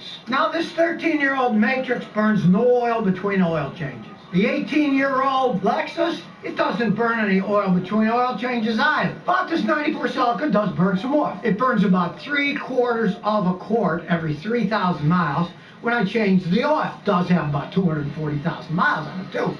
Something like this, you just live with it. Ever since I bought this car used about 10, 12 years ago, it burned about the same amount. 3/4 of a quart every time I change the oil every 3,000 miles. Hasn't gotten any better, hasn't gotten any worse. You're certainly not going to rebuild an engine, an old car like this, for that small amount of oil usage. But let's say you got a vehicle that burns more oil. Some guys have said, well, it burns a quart of oil every 800 miles, so I don't change the oil, I keep adding it in. No, big mistake. You still want to change the oil regularly. You still want to keep the vehicle maintained so dirt doesn't wear the engine more. Actually, the older an engine gets, the more important it is to do regular oil changes. You don't want to finish off a worn engine. You want to keep taking care of it. Because, of course, a newer car, all the metal's brand new, it can take a little more abuse than an older car can. I had a customer once, he bought a Cadillac from an old man, and it had 100,000 miles. It ran perfectly fine. But he was a young guy going to school at the University of Houston. Within 6 months, he personally destroyed that Cadillac. He didn't do any maintenance, and he drove it over 100 miles an hour all the time. He took a non-abused old car and then started abusing it. And guess what? 6 months later, the engine was going out, the transmission was going out. An older car, you would actually take better care because it's worn. Now, one of the next biggest upsells of things you might not have to do anything is your brake system. So many times I've had customers bring me cars and say, oh, my brakes, they're squeaking, they're making noise, I need new brakes. Well, being an honest mechanic, I learned that from my grandfather. My father was so mad at my grandfather sometimes because he was so honest. He said, Dad, you're not charging these people enough money for these repairs. We got to pay for the overhead of the garage and stuff. But one of the biggest oversells is, yeah, you need a brake job. Your brakes are making noise, so you need a brake job. Not necessarily. Learn how to check them yourself. Some cars, you don't even have to pull the wheel off. You can look inside through the hole of the slot with the fancy wheels. Matrix, look. You can look right inside. You can see the brake pads right there. You can see how thick they are without even pulling the wheel off. You can see there's still a whole bunch left on this. We'll get a better focus here. As you can see right here, the brake pads are really thick. Once that pad part on the inside is less than, say, the thickness of a nickel or a dime, it's time to change it. But these are real thick. You can check it without even pulling the wheel off. By their very nature, brake pads can often squeak, especially first thing in the morning. Brake pads squeeze the rotors. The rotors are made out of steel. We live on Earth. A lot of oxygen. What does the oxygen do? It rusts the steel, especially after it rains or overnight. So when you take off first, you got to rub some of that rust off. You'll hear it. They can make squeaky noises. It's nothing to worry about if you check and see the pads are perfectly fine, they're thick, and there's no leaks anywhere. You can live with that. Now, if you really don't like the noise, there are higher quality brake pads that are relatively silent, like the Akabono Japanese pads. I've been using them for years, and they make them for all kinds of cars. But if you don't care about the noise, don't let somebody tell you need a brake job just because it's making a squeak. Or you hit your brakes hard and the steering wheel has a little shake to it. When you're going faster, it stops when you slow down. That generally means that your brake rotors are somewhat not perfectly flat, so when you stop at high speeds, that makes the steering wheel shake a little bit. Now, if you don't like that shaking, you can replace the brakes and the rotors, and it'll go away. It isn't necessarily going to harm anything. I had a customer with an old Mazda pickup truck, and man, he was really shook. And he was an older gentleman. He didn't want to waste his money. He said, "It's going to hurt anything?" He said, "You know, I rarely go on the highway. It's almost all city drive." I said, "Go ahead." He drove it 5 years that way before he sold it, and it still shook like that. Now, the next thing you might not want to repair is, you got a car with some mileage on it, and occasionally it shifts a little weird between gears, has a little shudder, or maybe takes a little bit longer to shift into the next gear. Well, with age, a lot of automatic transmissions will do that, but still might have years of service left in them if you baby them. With today's modern computer-controlled transmissions that have actually been around for decades, the systems are so complex, and they can get minor glitches, and even though it runs perfectly fine, every once in a while it'll miss a shift or shift a little bit higher. You can live with it. I've had customers live with that for ages. And if you want to take a poorly built transmission that sometimes you can still drive a while, let's take a Nissan Jatco transmission. They start it up in the morning, and they put it in reverse, it won't go anywhere. Then I tell them, okay, start it up, first put it in drive, move it forward a little bit, then put it in reverse and drive it. And they do that, and they say, "Yeah, you know, it works that way, but should I fix it?" And I say, that's worn old. Generally, to really fix it correctly, you're going to have to rebuild the whole transmission. But I'll say, try it that way for a while. I got customers driving his Nissan the last 5 years that way. Now, especially in the winter when it's cold outside, he always has to put it in drive, move it forward a little, let it warm up, then put it in reverse and backs up and it drives that way. And it's been doing that for 5 years. Now, eventually, of course, the transmission will go out completely and you couldn't drive it anymore. But, I mean, you have to rebuild it anyways. And who wants to spend that kind of money on an old car? So you might just baby it that way. I even had one customer who was a college student. He didn't have much money. His Nissan would no longer go in reverse, whatever, but it would go and drive around. So he always parked it so he didn't have to back up. And if he ever was somewhere, he had friends with him, and they would just push the car backwards enough so they could get it and drive it away. And he did that until he graduated from university. Then he said, "I'm going to get another car," and he did. But it got him through university that way, without having to spend thousands of dollars that he didn't have. And another common transmission problem you might live with, the Celica has it. If you're driving around, you have it in drive, you come to a stop and drive, it shakes quite a bit when you're sidling. But if you shift it into neutral or park, it stops shaking entirely. Well, in that case, there's either a problem in your transmission with the torque converter, or the transmission's just worn and it's dragging the engine a little bit. But, as in the case of the Celica, if it still shifts like a dream like this thing does, why take the transmission off, replace the torque converter, or have to rebuild the transmission? Well, all you gotta do is shift it to neutral, stop shaking entirely. This car's been that way ever since I bought it. And I knew it was in a transmission system. I just said, "The heck with it. I'm going to live with that." Who cares if you shift it into neutral when you're sitting at a stop sign for any length of time? Things get older just like people. They're not perfect anymore. I wake up in the morning, get up, joints are a little sore. You know, you don't move as fast as you do till you warm up. Your car's that way. It warms up and it goes good enough. Live with it. Don't spend a ton of money on it. For sure, there's always people out there willing to take your hard-earned money for stuff. Any kind of thing that you don't think is right, you think it's a suspension problem, and they jack it up in the air, say, "Show me." If they grab the wheel and it goes clunka, clunka, clunka, yeah, you need to fix that. But if they're all solid, they're not wearing weird, there's a lot of stuff you can live with. I'll give you an extreme example. When I was young and cheap, I had a Ford Maverick. And in the winter, it would lose some brake fluid. I had to add it in. But in the summer, it never lost a drop. I knew, well, the master cylinder must have a minor leak in it. Now, this system didn't even have power brakes on it. It was an old system. But I drove it that way for 6 years. I never had to replace any of the parts. I would just add brake fluid in the winter, and in the summer, it didn't need any.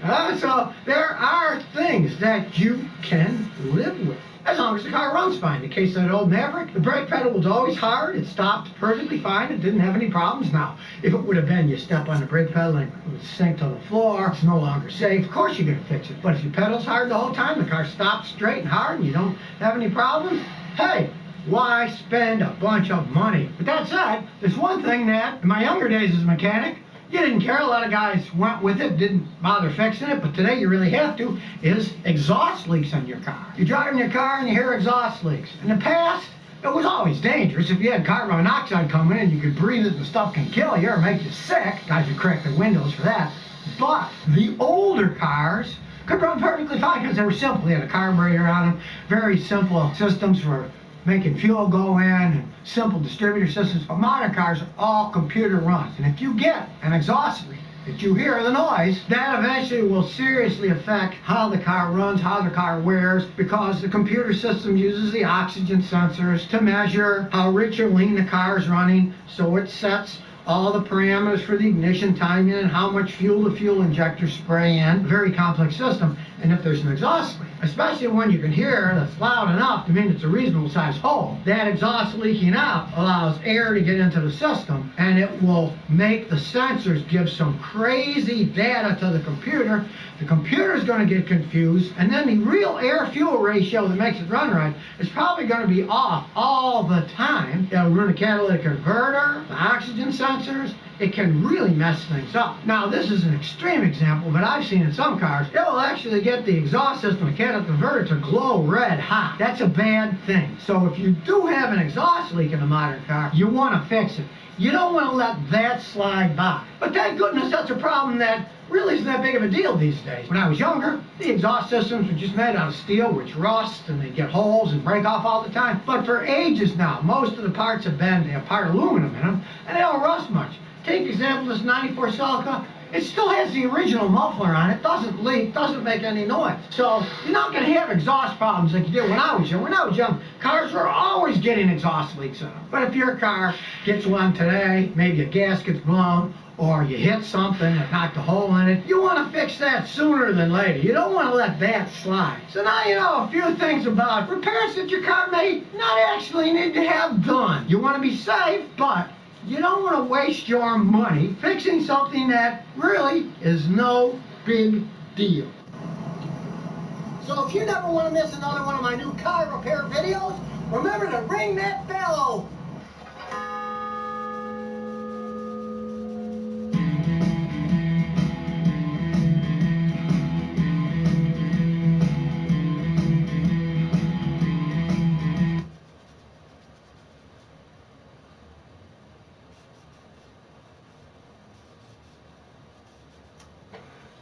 Up your engine!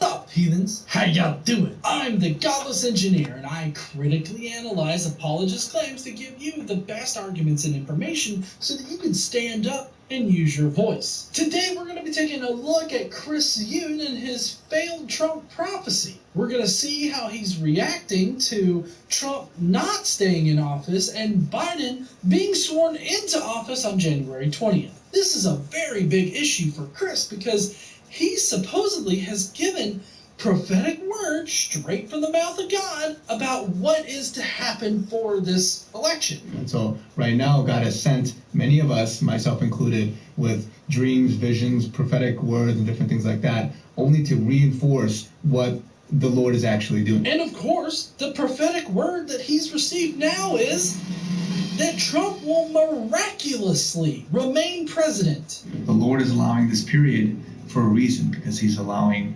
things to be such, to be so impossible, so just unthinkable, that the way that the Lord is going to work is that he's going to make it and put it to the brink of just no return, only for him to do a 360 and a miraculous last minute move. And so once January 20th comes around, obviously we will have a sitting president, and at that time everyone will be humbled in some way. Everybody will be humbled because they took a side or they had such a strong opinion, only to have had such a reversal with that. Now, while the Bible does have God miraculously turning around events to make sure people know that he is the one that miraculously turned them around, that is not going to happen for Trump, and I really hope that Trump doesn't come back as president at any particular point in the future. Today we're going to be taking a look at some specific predictions that Chris made, and how he's weaseling himself out of these issues. I have to say, the mental gymnastics that he employs for these ideas should definitely win him a gold medal in the Craziest Shit Olympics. If you want to know how Chris Yoon turns his failed prophecies into fulfilled prophecies, then please stay tuned. Yo, the craziest thing is like there was a lot of Christian apologetics making these comments like last time on Chris Yoon. Yo, I've heard like at least 4 or 5 different Christians say, "Oh, God gave me a vision.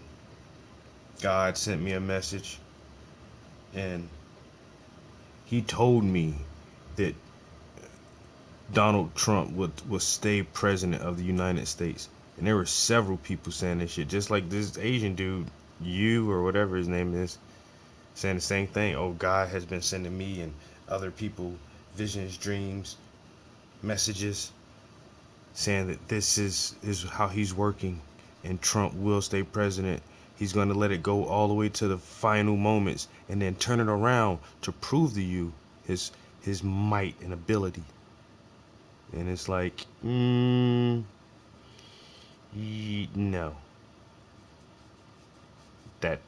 That didn't happen. I mean, I wanted Trump to stay in office. Hey, that's just my personal opinion, but it ain't happened. So now, since you had a prophetic dream or vision given to you by your God to spread a message to your followers and stuff who believe you are a prophet, and you told them that God told you that Donald Trump was going to stay president. Now that Donald Trump is no longer president, and we know for a fact that Biden is president, signing executive orders and whatnot, what's your response to that? And now what are you gonna say, bro? I thought God told you the truth, man. I thought you said God told you this, man. Come on, man. Oh my Lord. You're not a prophet, nigga. He was predicting a lot of crazy shit. I mean, we listened to this dream that he had where Trump was apparently in a bread van, secretly listening in on conversations that Democrats and other people were having with a servant of Satan or something like that. And apparently that all needed to happen so that Trump could then swoop in and charge them all with treason or fraud or something. All of this is done to keep Trump as president. According to Chris, it had to be this way because just after the election, he kind of counted his chickens before they hatched. What I want to declare right now is that the Lord is going to actually re-elect President Trump, and he's going to allow him to come to office again for another 4 years. But right after he had this great proclamation and prophetic word directly from God, this happened. We can now project the winner of the presidential race. CNN projects Joseph R. Biden Jr. is elected the 46th president of the United States. So as you can see, this kind of puts Chris in a bind as far as his prophetic word goes. But he managed to salvage it by jumping on the bandwagon and declaring that the election was a fraud and that Trump has won by a landslide. He also claimed that God was allowing all of this to happen so that evil could be exposed. I mean, it is an interesting way to turn a failure into a success, but he and his audience are holding steadfast to this conspiracy theory. The dream that Chris had in the last video apparently revealed this little nugget of shit. And the one thing I want to say, which is the big kicker, is that Biden will also be arrested, and I believe that he will be arrested as close to the 20th as possible, probably on the 19th or a little before. Well, you can imagine how that went. Raise your right hand and repeat after me. I, Joseph Robinette Biden Jr., do solemnly swear. I, Joseph Robinette Biden Jr., do solemnly swear. That I will faithfully execute. That I will faithfully execute. The office of President of the United States. Office of President of the United States. And will, to the best of my ability. Will, to the best of my ability. Preserve, protect, and defend. Preserve, protect, and defend. The Constitution of the United States. The Constitution of the United States. So help you God. So help me God. Congratulations, Mr. President. That obviously refutes Chris's prophetic word. Guys, right? Right. Not to Chris and his staunchest supporters. Chris immediately goes into damage control. He says that he never once claimed to be a prophet, only a brother, and that he's totally not a false prophet, guys. I don't want to give myself a title, which is what I say a lot when I don't want to say, oh, look at this is Prophet Chris. Rather, I say I'm a brother. But really, a false prophet is not one that is wrong in their prophecy. A false prophet is one basically that doesn't speak the heart of God, and I want to speak the heart of God. And then he goes on to claim that in his videos he did not clearly delineate between prophetic words and his opinion. And I found that all the prophetic words have so far come to pass, or they are going to come to pass. But I did notice that I had presumed and confused what was my opinion with what was the prophetic word multiple times, and specifically with regards to dates. And I've said this as an apology before, but that's just my opinion versus what the Lord has spoken to me as his prophetic word, which I've clearly mentioned as well. And so please don't get confused by that of what my opinion is versus that, because my opinion can be wrong, but the prophetic word still stands. And so basically, all of the specific dates that he gave, like when Biden would be arrested or everybody else was going to be arrested or like that, apparently that was his opinion, and so therefore that's why it's wrong, and it's not God's prophetic word. Prior to Biden's inauguration, he proclaimed that there were still 3 prophetic words that have yet to come to pass. There are 3 prophetic words that are remaining, and that is that Trump will be president again. There's going to be some sort of military intervention, and that there's going to be a swift move of justice. And whether that's over the span of a day or days or weeks, I don't know. And so I want to make clear that those are the 3 things that he's given me. And everything else is, to be honest, my own speculation, as well as me trying to do research. But I've realized that the Lord has just told me, look, I know as much as you want to know, just trust in my word and let it come to pass. And so now that was on January 19th, the day that Biden was supposed to get arrested, or maybe the next day he was supposed to get arrested. I'm sure Chris will tell us what he was expecting at the inauguration soon. But the bottom line is that at this point, Chris still thinks that all of these people, Biden, Nancy Pelosi, people in the big tech industry and all that kind of shit, they're all still going to be arrested for election fraud or something, or maybe just evil in general. I don't know if that's really all that prosecutable, but in his world, I'm sure it is. If we're prosecuting for evil, we need everything going. All of this culminates with Trump being reinstated to the presidency. So, January 20th came and went, and Biden was sworn into office. And how did Chris react? He was rather disappointed because he was expecting a military coup. I asked the Lord, Lord, you've given me 3 prophetic words that are going to pass in this hour. You said that there's going to be some kind of military intervention or some kind of military influence, and they're going to do something. Now, I thought that was some kind of a military takeover. I'll explain that in a second. The second prophetic word he gave me was that he's going to allow swift judgment to take place, and he's going to allow that in many industries, big tech, the media, obviously politics, businesses, even churches, so many places. I'll explain that in a second. And then the third one he's given me that I still stick to is that Trump will be reelected and he will have a second term in this year, this season of the next 4 years, not 2024, this year. So those are 3 things. How is that even possible? Trump will not be the president for the next 4 years, and hopefully He'll never be president again. In that section, Chris was really kind of gunning for a military takeover of the government, which we'll get to here in a minute, because he kind of finagles reality in a way that gives him what he wants. But all of this was to instill Trump as the quote-unquote true president. As for the inauguration itself, he has some different ideas. And so I've asked the Lord about that, and I'll actually just quickly clarify that. I asked the Lord about that yesterday. I said, Lord, what was significant about yesterday? It seemed like it was not what I thought it would be, as well as many other people. And the word he gave me to encourage me was, yesterday was significant. I gave that to you, but the day yesterday was, and what he gave me was, it was the day that he allowed the shackles of this nation to be broken, to be unbound, and to be loosened. And so that day, and again, I'm going to give some thoughts here of what may be happening in the physical realm. I'm not saying it's true. I'm not saying this is what the facts are.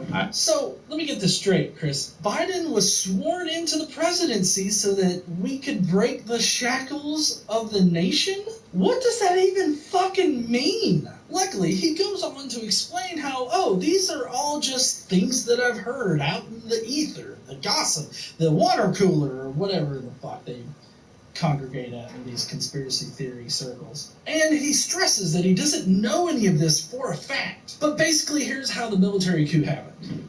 The moment Biden got inaugurated, that was this rubber stamp to allow the military to actually seize control, because there's this thing going around about how America was a corporation for so long after the 18th president, Ulysses S. Grant, and then now we have been freed from that to be now an actual republic. And so, again, this is things that people are saying.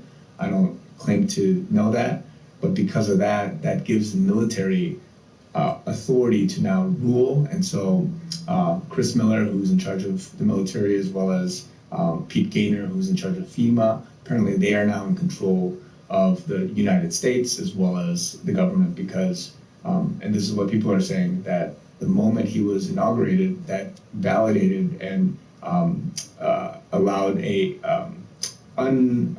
constitutional or invalid presidential candidate to be elected. And so whatever that means, that's that. I'm just putting it over here. And if that's true, then that would clearly have fulfilled the first prophetic word that I had mentioned. Oh my God, no. The corporation conspiracy theory about the United States of America is so bullshit. It centers around this District of Columbia Organic Act of 1871. This act established the Washington, D.C. area. It did not set up a corporation, and the military did not take over the government. Chris Miller was the acting Secretary of Defense, but as of last week, Lloyd Austin was confirmed as the new Secretary of Defense. So, I don't know how Chris Miller is able to take over the government when, for all that we could tell, Chris Miller just doesn't work there. He said, fuck your F-35s, I'm out of here.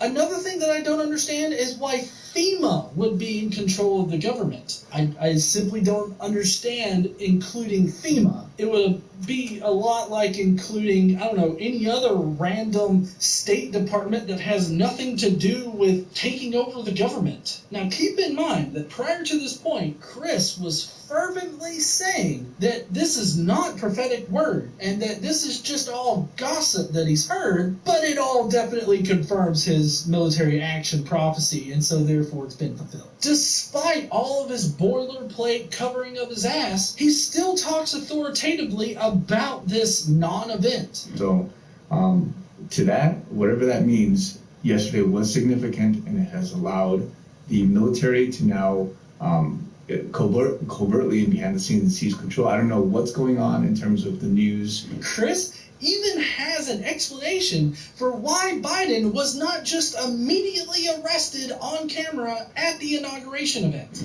My guess, and again, this is a personal guess, is that the military or whoever just can't come in and sweep people up very visibly and publicly. Otherwise, it would be a huge uproar. That wouldn't be the smartest strategy in order to keep the law and order and the peace. And so most of the U.S. or 99% of the U.S. cannot see what's going on. Otherwise, there would be an uprising and an uproar. And so that's a smart strategy if I were to say that. Otherwise, if you just swooped in there and took them, right at the inauguration, that would obviously be not good. So, let's get this straight here. We have gone from Biden will be arrested to Biden will be arrested, although covertly, and nearly nobody will actually know about it. Are you fucking serious with this shit? Chris has even pushed another crazy as hell conspiracy theory in order to support his failed prophecies. And others are saying, again, this is some, people saying this, I can't say this is what God told me or this is fact, but they are even saying that the inauguration was pre-recorded and it was possibly even CGI'd, or if not that it was just done earlier. And apparently there's evidence, like in Spain or other places, that it was broadcasted earlier than what it was shown live. I can't speak to that. But these are all things that are happening in the physical world. Why would they have pre-recorded the inauguration? Why would they need CGI? I totally understand why people are confused by what you're saying, because none of it makes any kind of fucking sense. It's probably because you try to do that boilerplate covering your ass thing at the beginning, saying, oh, I don't know if this is fact or not, but then at the end you speak authoritatively about it as a fact. It kind of seems like you'll believe any kind of crazy idea out there that seems to support your failed prophecies. Chris ends his video by stating what I can only assume is a fact to him, that the military has taken over the government and will reinstate Donald Trump at some point. And thus, this has fulfilled his military action prophecy. Because I've clearly stated yesterday was a big day. It's passed. And that first prophetic word I gave came to pass. It was a significant day. And now what you're going to see, because the military has been now established as being in power, that is going to begin a process of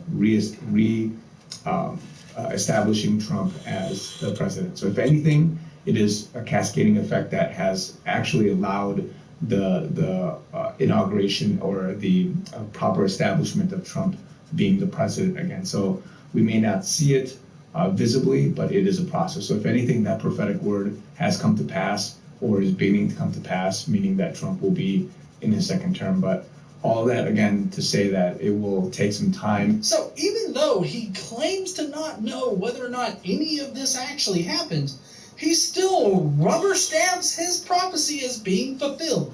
I can only imagine that he definitely thinks the military has taken over the government and will reinstate Trump, thus fulfilling his other prophecy. And then they will also arrest, I don't know, something to do with Biden and everybody that was against Trump in the government, along with big tech, big pharma. Just everybody's going to get arrested and, I don't know, probably shot into space or something. Literally nothing will prove to this motherfucker that he is wrong. I mean, you might as well slam your head against a brick wall because that's a lot more productive. Yeah, sorry, I'm getting official word right now. The lawyers want me to tell you, do not smash your face against a brick wall. We don't care how productive you might think it might be and how productive I said it was. Don't do it. Well, that's it for Chris Yoon. He's crazy as shit, and I don't think that's going to change anytime soon. I'm really wanting to find out at what point will he give up on this whole Trump presidency thing for the next 4 years. I want to see what his line is, so we'll probably check back in here in like a month or two, because it seems like his whole plan for arresting everybody and Trump becoming president is some weeks, if not months, out. I like how God's all powerful, but he's not powerful enough to just snap his fingers and put Trump in power. Anyways, if you heathens like this video, please go down below and let me know in the comments. And hey, while you're down there, why don't you smash that like button and subscribe if you like this kind of crazy shit. Don't forget to stand up and use your voice. Bye, heathens.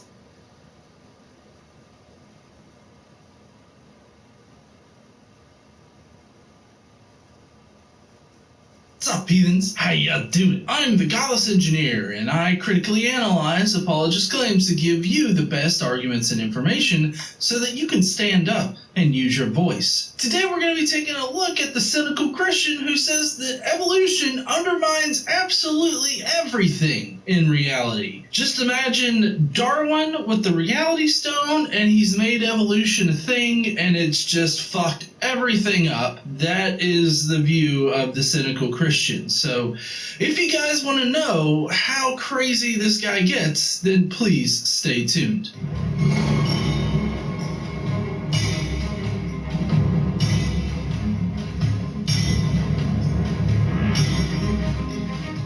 All right, tonight we have the cynical Christian here, and it's evolution, which I've got my shirt on. By the way, evolution is a fact. And then right here, you can see where to go. By the way, evolution is a fact. If you want to support the channel, or you just want to let everybody know that fucking evolution's a fact, Get the fuck over it. then definitely get one of these shirts that don't include any of the curse words, but still sends the same message. I know that that's probably not ideal for some people, because you just want to tell people, Hey, it's a fucking fact, motherfucker. kind of thing, but, you know. I actually had somebody on Instagram one day be like, Isn't the science still out on evolution? Oh shit, where have you been? Under a goddamn mountain? you got my whiskey right here. I'm gonna need it.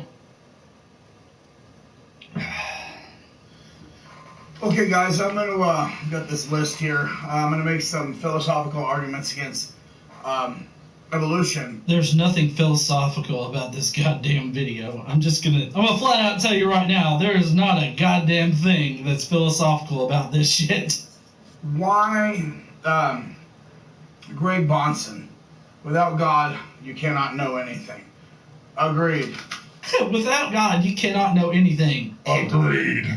So for your particular God, well, your particular God's going to be the Christian God, which is the same as the Judaism God. So that reaches back to, what was it, like 6,000 BCE or something like that. There have been plenty of other religions that have existed way before yours. Before we even had the concept of religion, we still had the ability to, like, reason and shit. Like, reason, I would say, got us into this shit in the first place, because you had fucked up people trying to reason their way around the world. They didn't know what the fuck was going on, so they're like, well, you know what? I think we should definitely rip out Harry's heart and sacrifice it to that sun god so he'll come back. Look at it. It's disappearing in the middle of the day. It was an eclipse. It freaked them the fuck out. Lunar eclipses also freaked them the fuck out, and I'm sure they sacrificed a couple Aries then. Probably a few Karens as well.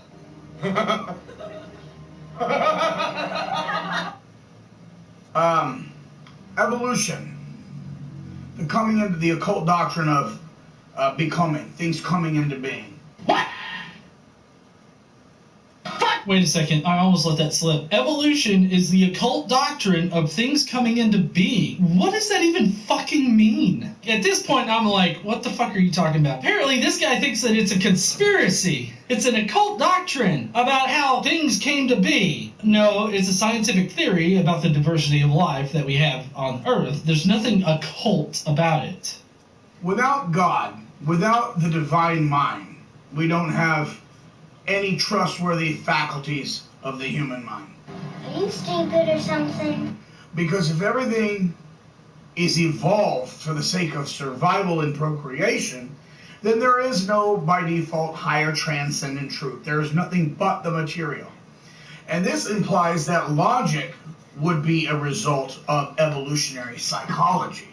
I disagree. I don't think that it's a result of evolutionary psychology. I don't know what you mean by that. I feel like you don't know what that would even mean. Logic is a human description of things that we experience and notice in reality. It is a man-made description. And yeah, man is flawed. Like, we can't inherently or absolutely trust our senses or even our faculties. And that's fine, because we have methods and ways to counteract any kind of subjective bias that we might have, so that we can get to the objective truth as close as we can get to it, at least.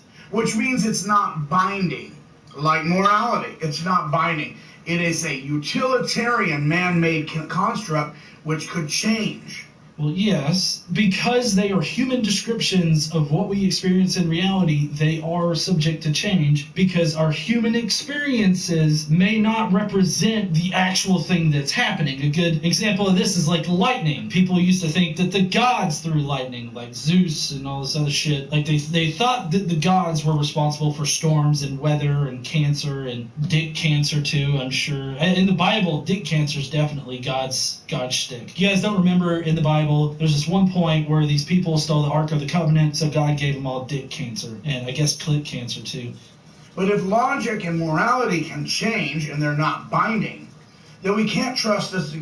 We can't trust them to give us any absolute certainty on anything. I would agree that we can't trust them to give us absolute certainty on anything, mainly because they're human descriptions and therefore are inherently flawed in some way. Because of that, they can change. That's a good thing, though, because there's never going to be a time where we know the absolute truth of reality. Is that an absolute statement? I think that there's an overarching absolute truth, but I don't think that we would even know that we've achieved that when we've gotten there. So only with the certainty of the divine revelation of that divine mind can we know anything. Stop it. Get some help. This is why, for this reason, evolution undermines the laws of logic. What? No, evolution doesn't undermine the laws of logic. It's illogical to say that evolution doesn't happen. Like, that shit just doesn't make sense. There are no laws of logic.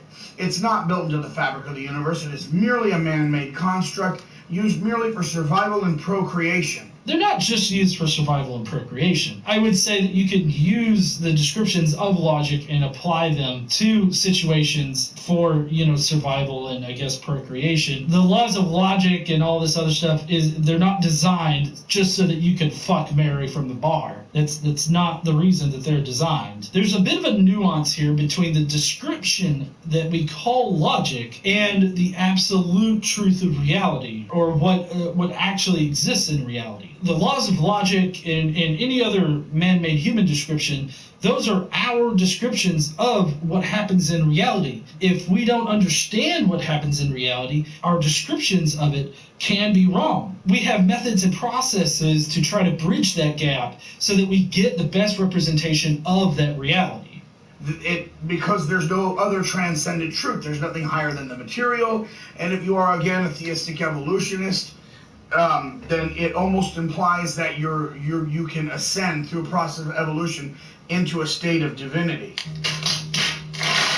Right? Because if we came from the swamp, to the land creatures, to the chimpanzee family, to the upright man, evolution's not done. After man, you have the Superman or Ubermensch. I'm fast as fuck, boy. Still fast as fuck, boy. Come get some. I don't think you have any idea how fast I really am. I'm fast as fuck, boy. Hyperman, demigods, ye shall be as gods. Oh, gee, where have we heard that? The lie of the serpent. Oh, shit. Yeah, I agree, Ardoin. No amount of booze can fix this kind of fucked up. Evolution does not entail us evolving to Superman divinity status. That's not how evolution works at all.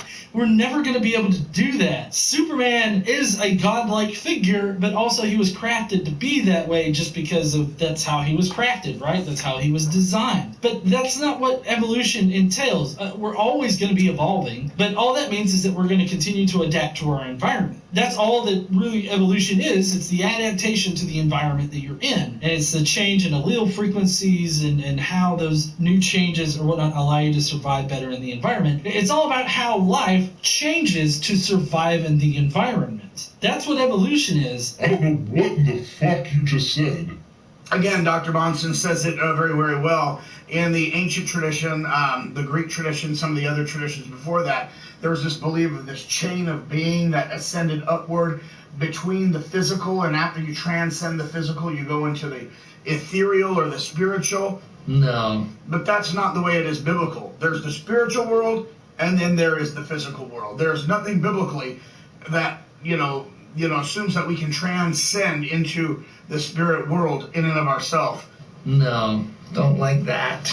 So what he's basically saying here is that he's coming from a Christian perspective of reality. And so if it doesn't match what the Bible says, then that means that it's not real. While I disagree with the whole transcending into the spiritual realm or the ether or something like that, because the ether doesn't exist. Spiritual realm, for all intents and purposes, we can't know, and we don't know whether or not it exists. But for the time being, since we don't have any evidence that it does exist, then we don't need to say that it definitely does. Neither of those things are viable explanations at this particular point. But what he's showing here is that he's coming at this from a biblical perspective. If it doesn't match the Bible, then it is wrong. The Bible is the bar for determining what is real and what is not for him. That is scary. So yeah, there's that chain of being, from the lower animals to humans to the angels to God. Oh my God! Wow! But it assumes that it's this ladder-like structure. This is purely philosophical. You can believe it if you want to, but that's not science. And a lot of the evolution, the idea that fish become philosophers, that frogs turn into princes,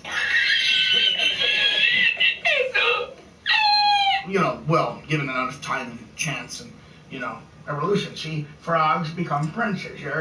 That's literally what happens. And, that's why evolution only starts out with long ago and far away.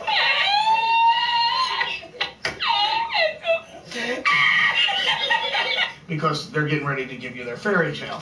I can't think of one evolutionary scientist or one person that accepts evolution for the fact that it is, that would start out talking to somebody about evolution by saying, a long time ago and very, very far away, a prince turned into a frog and then back into a prince, and then fish turned into a philosopher. So one day a fish got up, walked around, called itself Confucius, and there you go, that's how fish turns into philosophers. None of what he said is actually evolution or represents evolutionary theory or anything like that. Frogs don't turn into princes. That would violate the law of monophyly, which, in case you guys don't know, the law of monophyly says once an organism is part of a clade, it is always going to be part of that clade. A frog is not part of the clade that Homo sapiens are in. So there's no way that frog can turn into a prince unless you crown a frog a prince.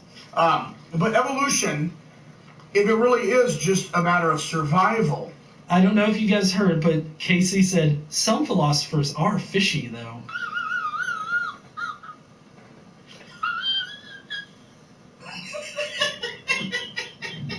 If materialism, if evolution is true, if evolution is true, then it's the whole brain, the human mind are made purely for survival and procreation, and the laws of logic are mere conventions that have nothing absolutely binding to make them give you any form of transcendent truth, which has always been the goal of all philosophers, past, present, that they were pursuing some sort of a truth that can be found through philosophy. I mean, I would agree philosophers do pursue truth, but I mean, science also pursues truth. While they pursue absolute truth, they don't claim to ever attain absolute truth. There's nothing binding? I don't know what you fucking mean by binding. I'm guessing you mean, like, the laws of logic bind to this reality so that you can't violate them? We've just been able to fine-tune our descriptions of what we perceive as logic. We've been able to fine-tune it to the point where we haven't been able to violate them. All the time in science and philosophy, you have things violate these theories, principles, laws. There are things that we find that violate them, and so then we have to change our descriptions. This has happened all throughout history. I don't know why just now, in 2020 or 2019, I can't remember when you fucking made this, I don't know why you think right now you have the absolute truth of reality, when obviously the people of your own religion in the past have not had the absolute truth of reality. What makes you think that you just now have the absolute truth? Christians have been fucking wrong in the past. Evolution's one thing that they've been wrong about. Slavery was another thing they were fucking wrong about. To be fair, everybody was wrong about fucking slavery. They used their religion in order to enslave other people, even in the Bible. They've obviously been wrong in the past. They don't have absolute truth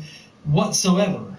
I believe they were onto something, but I believe that truth has been revealed through the Christ. And I love philosophy. I don't think that the Bible teaches that you can't do philosophy at all. I think what the Apostle Paul's trying to is beware of vain philosophies that oppose the truth of the Christian God. Any philosophies that is in perpetuation with his divine glory, this is good academia, right? This is good academia, right? Oh shit, yeah, it's good academia. This is where the first university started, by the way, in the United States. Sorry. Anyway. I think by that particular comment, he just means that it was a Christian university. You know, in the past, we pretty much just had religions that had institutions where they would teach people to read because they wanted people to read their holy book and be a Christian and all this other stuff. It makes total sense that the first university would have been like some kind of Christian institution, but still, the fact is that education is not a Christian invention. So basically, on that, evolution would undermine the laws of logic as being binding, and evolutionists like to go logic. Oh yes, logic and reason. Ah! The problem is there is no logic or reason in that situation because your logic is purely relative. There's nothing making it binding. It's meant merely for survival and procreation, not necessarily for transcendent truth at all. And your reason can't be trusted because your mind is basically a cosmic accident that, again, is random particles only for procreation and not survival. Have you ever noticed random particles running into each other and like their dicks slamming into the vaginas of the other particles? See that shit all the time. I'm gonna make love to you. Particles. So, for one thing, he's making a classic apologist mistake here, I guess maybe Christian mistake, is he's mixing up various scientific theories into one sort of mix of shit that he thinks represents science. And that's what he's doing, because he's mixing up the origins of the universe, the origins of life, and then evolution. He's mixing those three things up. Evolution is very specific and does not entail the creation of the universe or formation of life. So there's no way you can trust your own thoughts. Darwin recognized that. He even wrote about his skepticism and the problems with that. C.S. Lewis mentioned it. I believe G.K. Chesterton mentioned it. And Dr. Alvin Plantinga, one of the most famous philosophers in the world, Christian philosopher, who ascribes to some evolutionary theories I don't agree with, but he created a really good argument called the evolutionary argument against naturalism, which is a very good argument.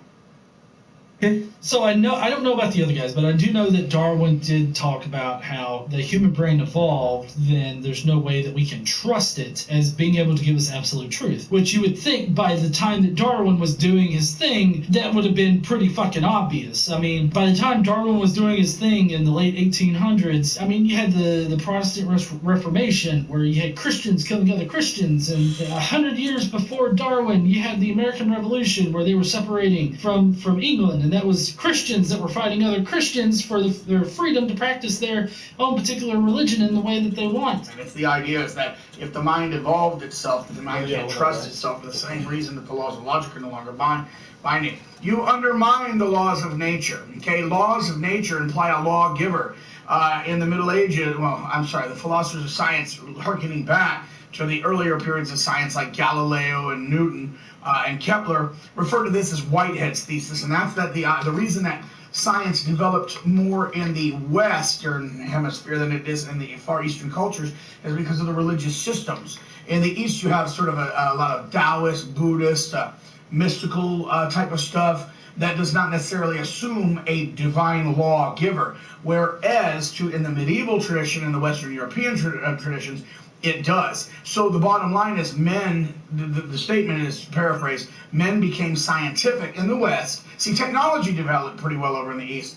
Technology, techne, Greek things with the hands, gadgets, inventions, that's fine. But the idea of looking for divine truth in nature, laws, natural laws, the laws of nature, only came because men were Christians. Men did believe in a divine lawgiver, and they believed that a divine lawgiver of moral law would probably also had physical laws. So these natural philosophers, if you will, became looking for these natural laws based on their belief in a divine lawgiver who made the moral law, the divine law, the biblical law, and started seeking out natural law, and lo and behold, they found it. No, God! No, God, please, no! No! No! No! This is all shit. like history right here, because the idea of the laws of nature and the philosophy of these laws of nature reach all the way back to ancient Greece. It doesn't make sense that you're saying that the first people to want to look for these natural laws were only Christians, when obviously prior to that point you had people that were recognizing these natural laws way, way, way before Christianity ever was a thought in anybody's head. But that law of nature as a regularity, a law of nature can only be based in a theistic worldview. It cannot be, it's not sustainable in an evolutionary worldview. Get out of here. Outside of a relativity. Come on, I don't believe it. So laws of logic, laws of nature are both undermined by hard evolutionary philosophy and psychology. You know what I'm saying? And I want to say biology, but the problem is biology is a legit form of science. Get out of here. And evolution is occult doctrine of becoming. Come on, I don't believe it. It's metaphysical speculation. It's basically alchemical dogma. You know what I'm saying? Get out of here. It's not science, guys. I told you that bitch crazy. It is science. There's a scientific theory of evolution, and evolution has so much evidence behind it, scientific evidence, that it's a fucking fact. Okay? It's a fact of reality that evolution happens, that life changes in response to its environment. You're just simply repeating throughout this entire fucking video. Evolution undermines reality. Evolution undermines logic, and evolution undermines this and that. But you're not actually connecting these ideas to any kind of evidence that they're correct. And I'm guessing it's because you have the Bible that is your standard, and so you're judging evolution and other scientific theories by the Bible. For instance, I don't think that you can really sufficiently explain starlight and how far away stars are and shit and on a creationist worldview. They have some people that are trying to explain it, but all of their explanations are shit. Just like this guy's argument. They're fucking shit. You just don't believe in science. You can't define science when you can't show up and take that pet ape. I'll take my pet ape farmer wife and she'll go up and knock Rod off his throne with her big fat ass. You don't even know my wife. Yeah, thank God. My guess is that you wouldn't even know science if it smacked you in the face, though.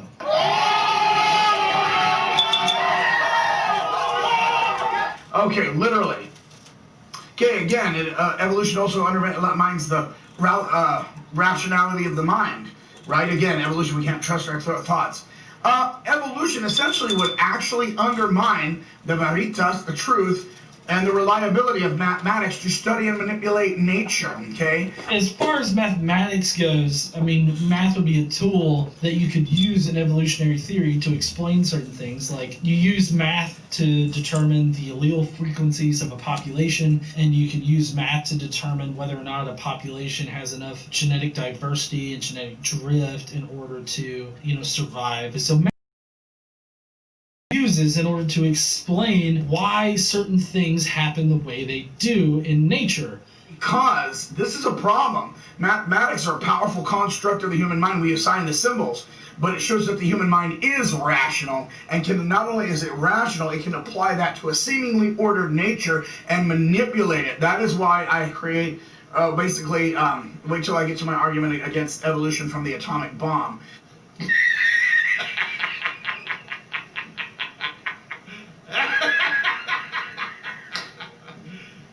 You serious? Okay, I cannot wait to hear argument against the atomic bomb. But I feel like his paper is pretty much just filled up with evolution undermines logic. Evolution undermines this. Evolution undermines mathematics. And he's just sort of looking at it like, it totally does. Evolution undermines all this shit. It's right here in my paper.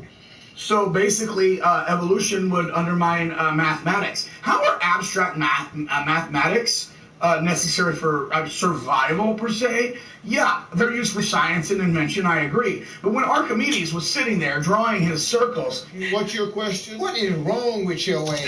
For no other reason, seemingly, that the ancient Greeks liked to practice mathematics as an exercise for the mind, because they enjoyed it. And then the Roman comes over, and Archimedes supposedly says, don't interrupt me while I'm drawing my circles. And he becomes angry and kills Archimedes, something the Romans didn't originally want them to do. This particular story, as shitty as he repeats it, is actually true. Archimedes, it was stormed by the Romans, and he didn't notice that the entire city had been stormed. And then a Roman soldier comes into wherever the fuck he was, and he was so focused on his work that, you know, of course, he was a little shitty. And the Roman killed him. He's talking about Archimedes as if he's the archetypal citizen at that time. Like he was the archetypal Greek. He was the archetypal person. All right, guys. Like, evolution is describing an entire population. Yo, appreciate everybody kicking it with me. This has been an after work stream. I did go to work today on a big Monday. So now I'm about to wind it down. Wind it on down for the evening. Damn, I was planning on going to the gym in the morning, but if we have an ice storm, I don't know. I really don't know if I'll go to work at all. Even if I can't work from home, I'll just take the fucking day off. I ain't trying to drive through no ice and no snow just to get to work.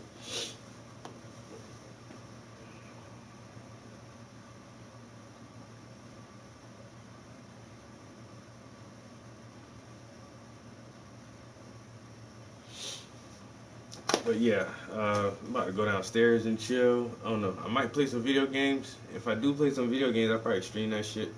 I ain't got no new games, really. Except for like the free games for the month. Or this month they gave us something like Godfall and Rocket League, or I don't know, some shit. I don't know, man. I might play some games, or I might watch some more web tutorials. Anyway, y'all be easy. Peace.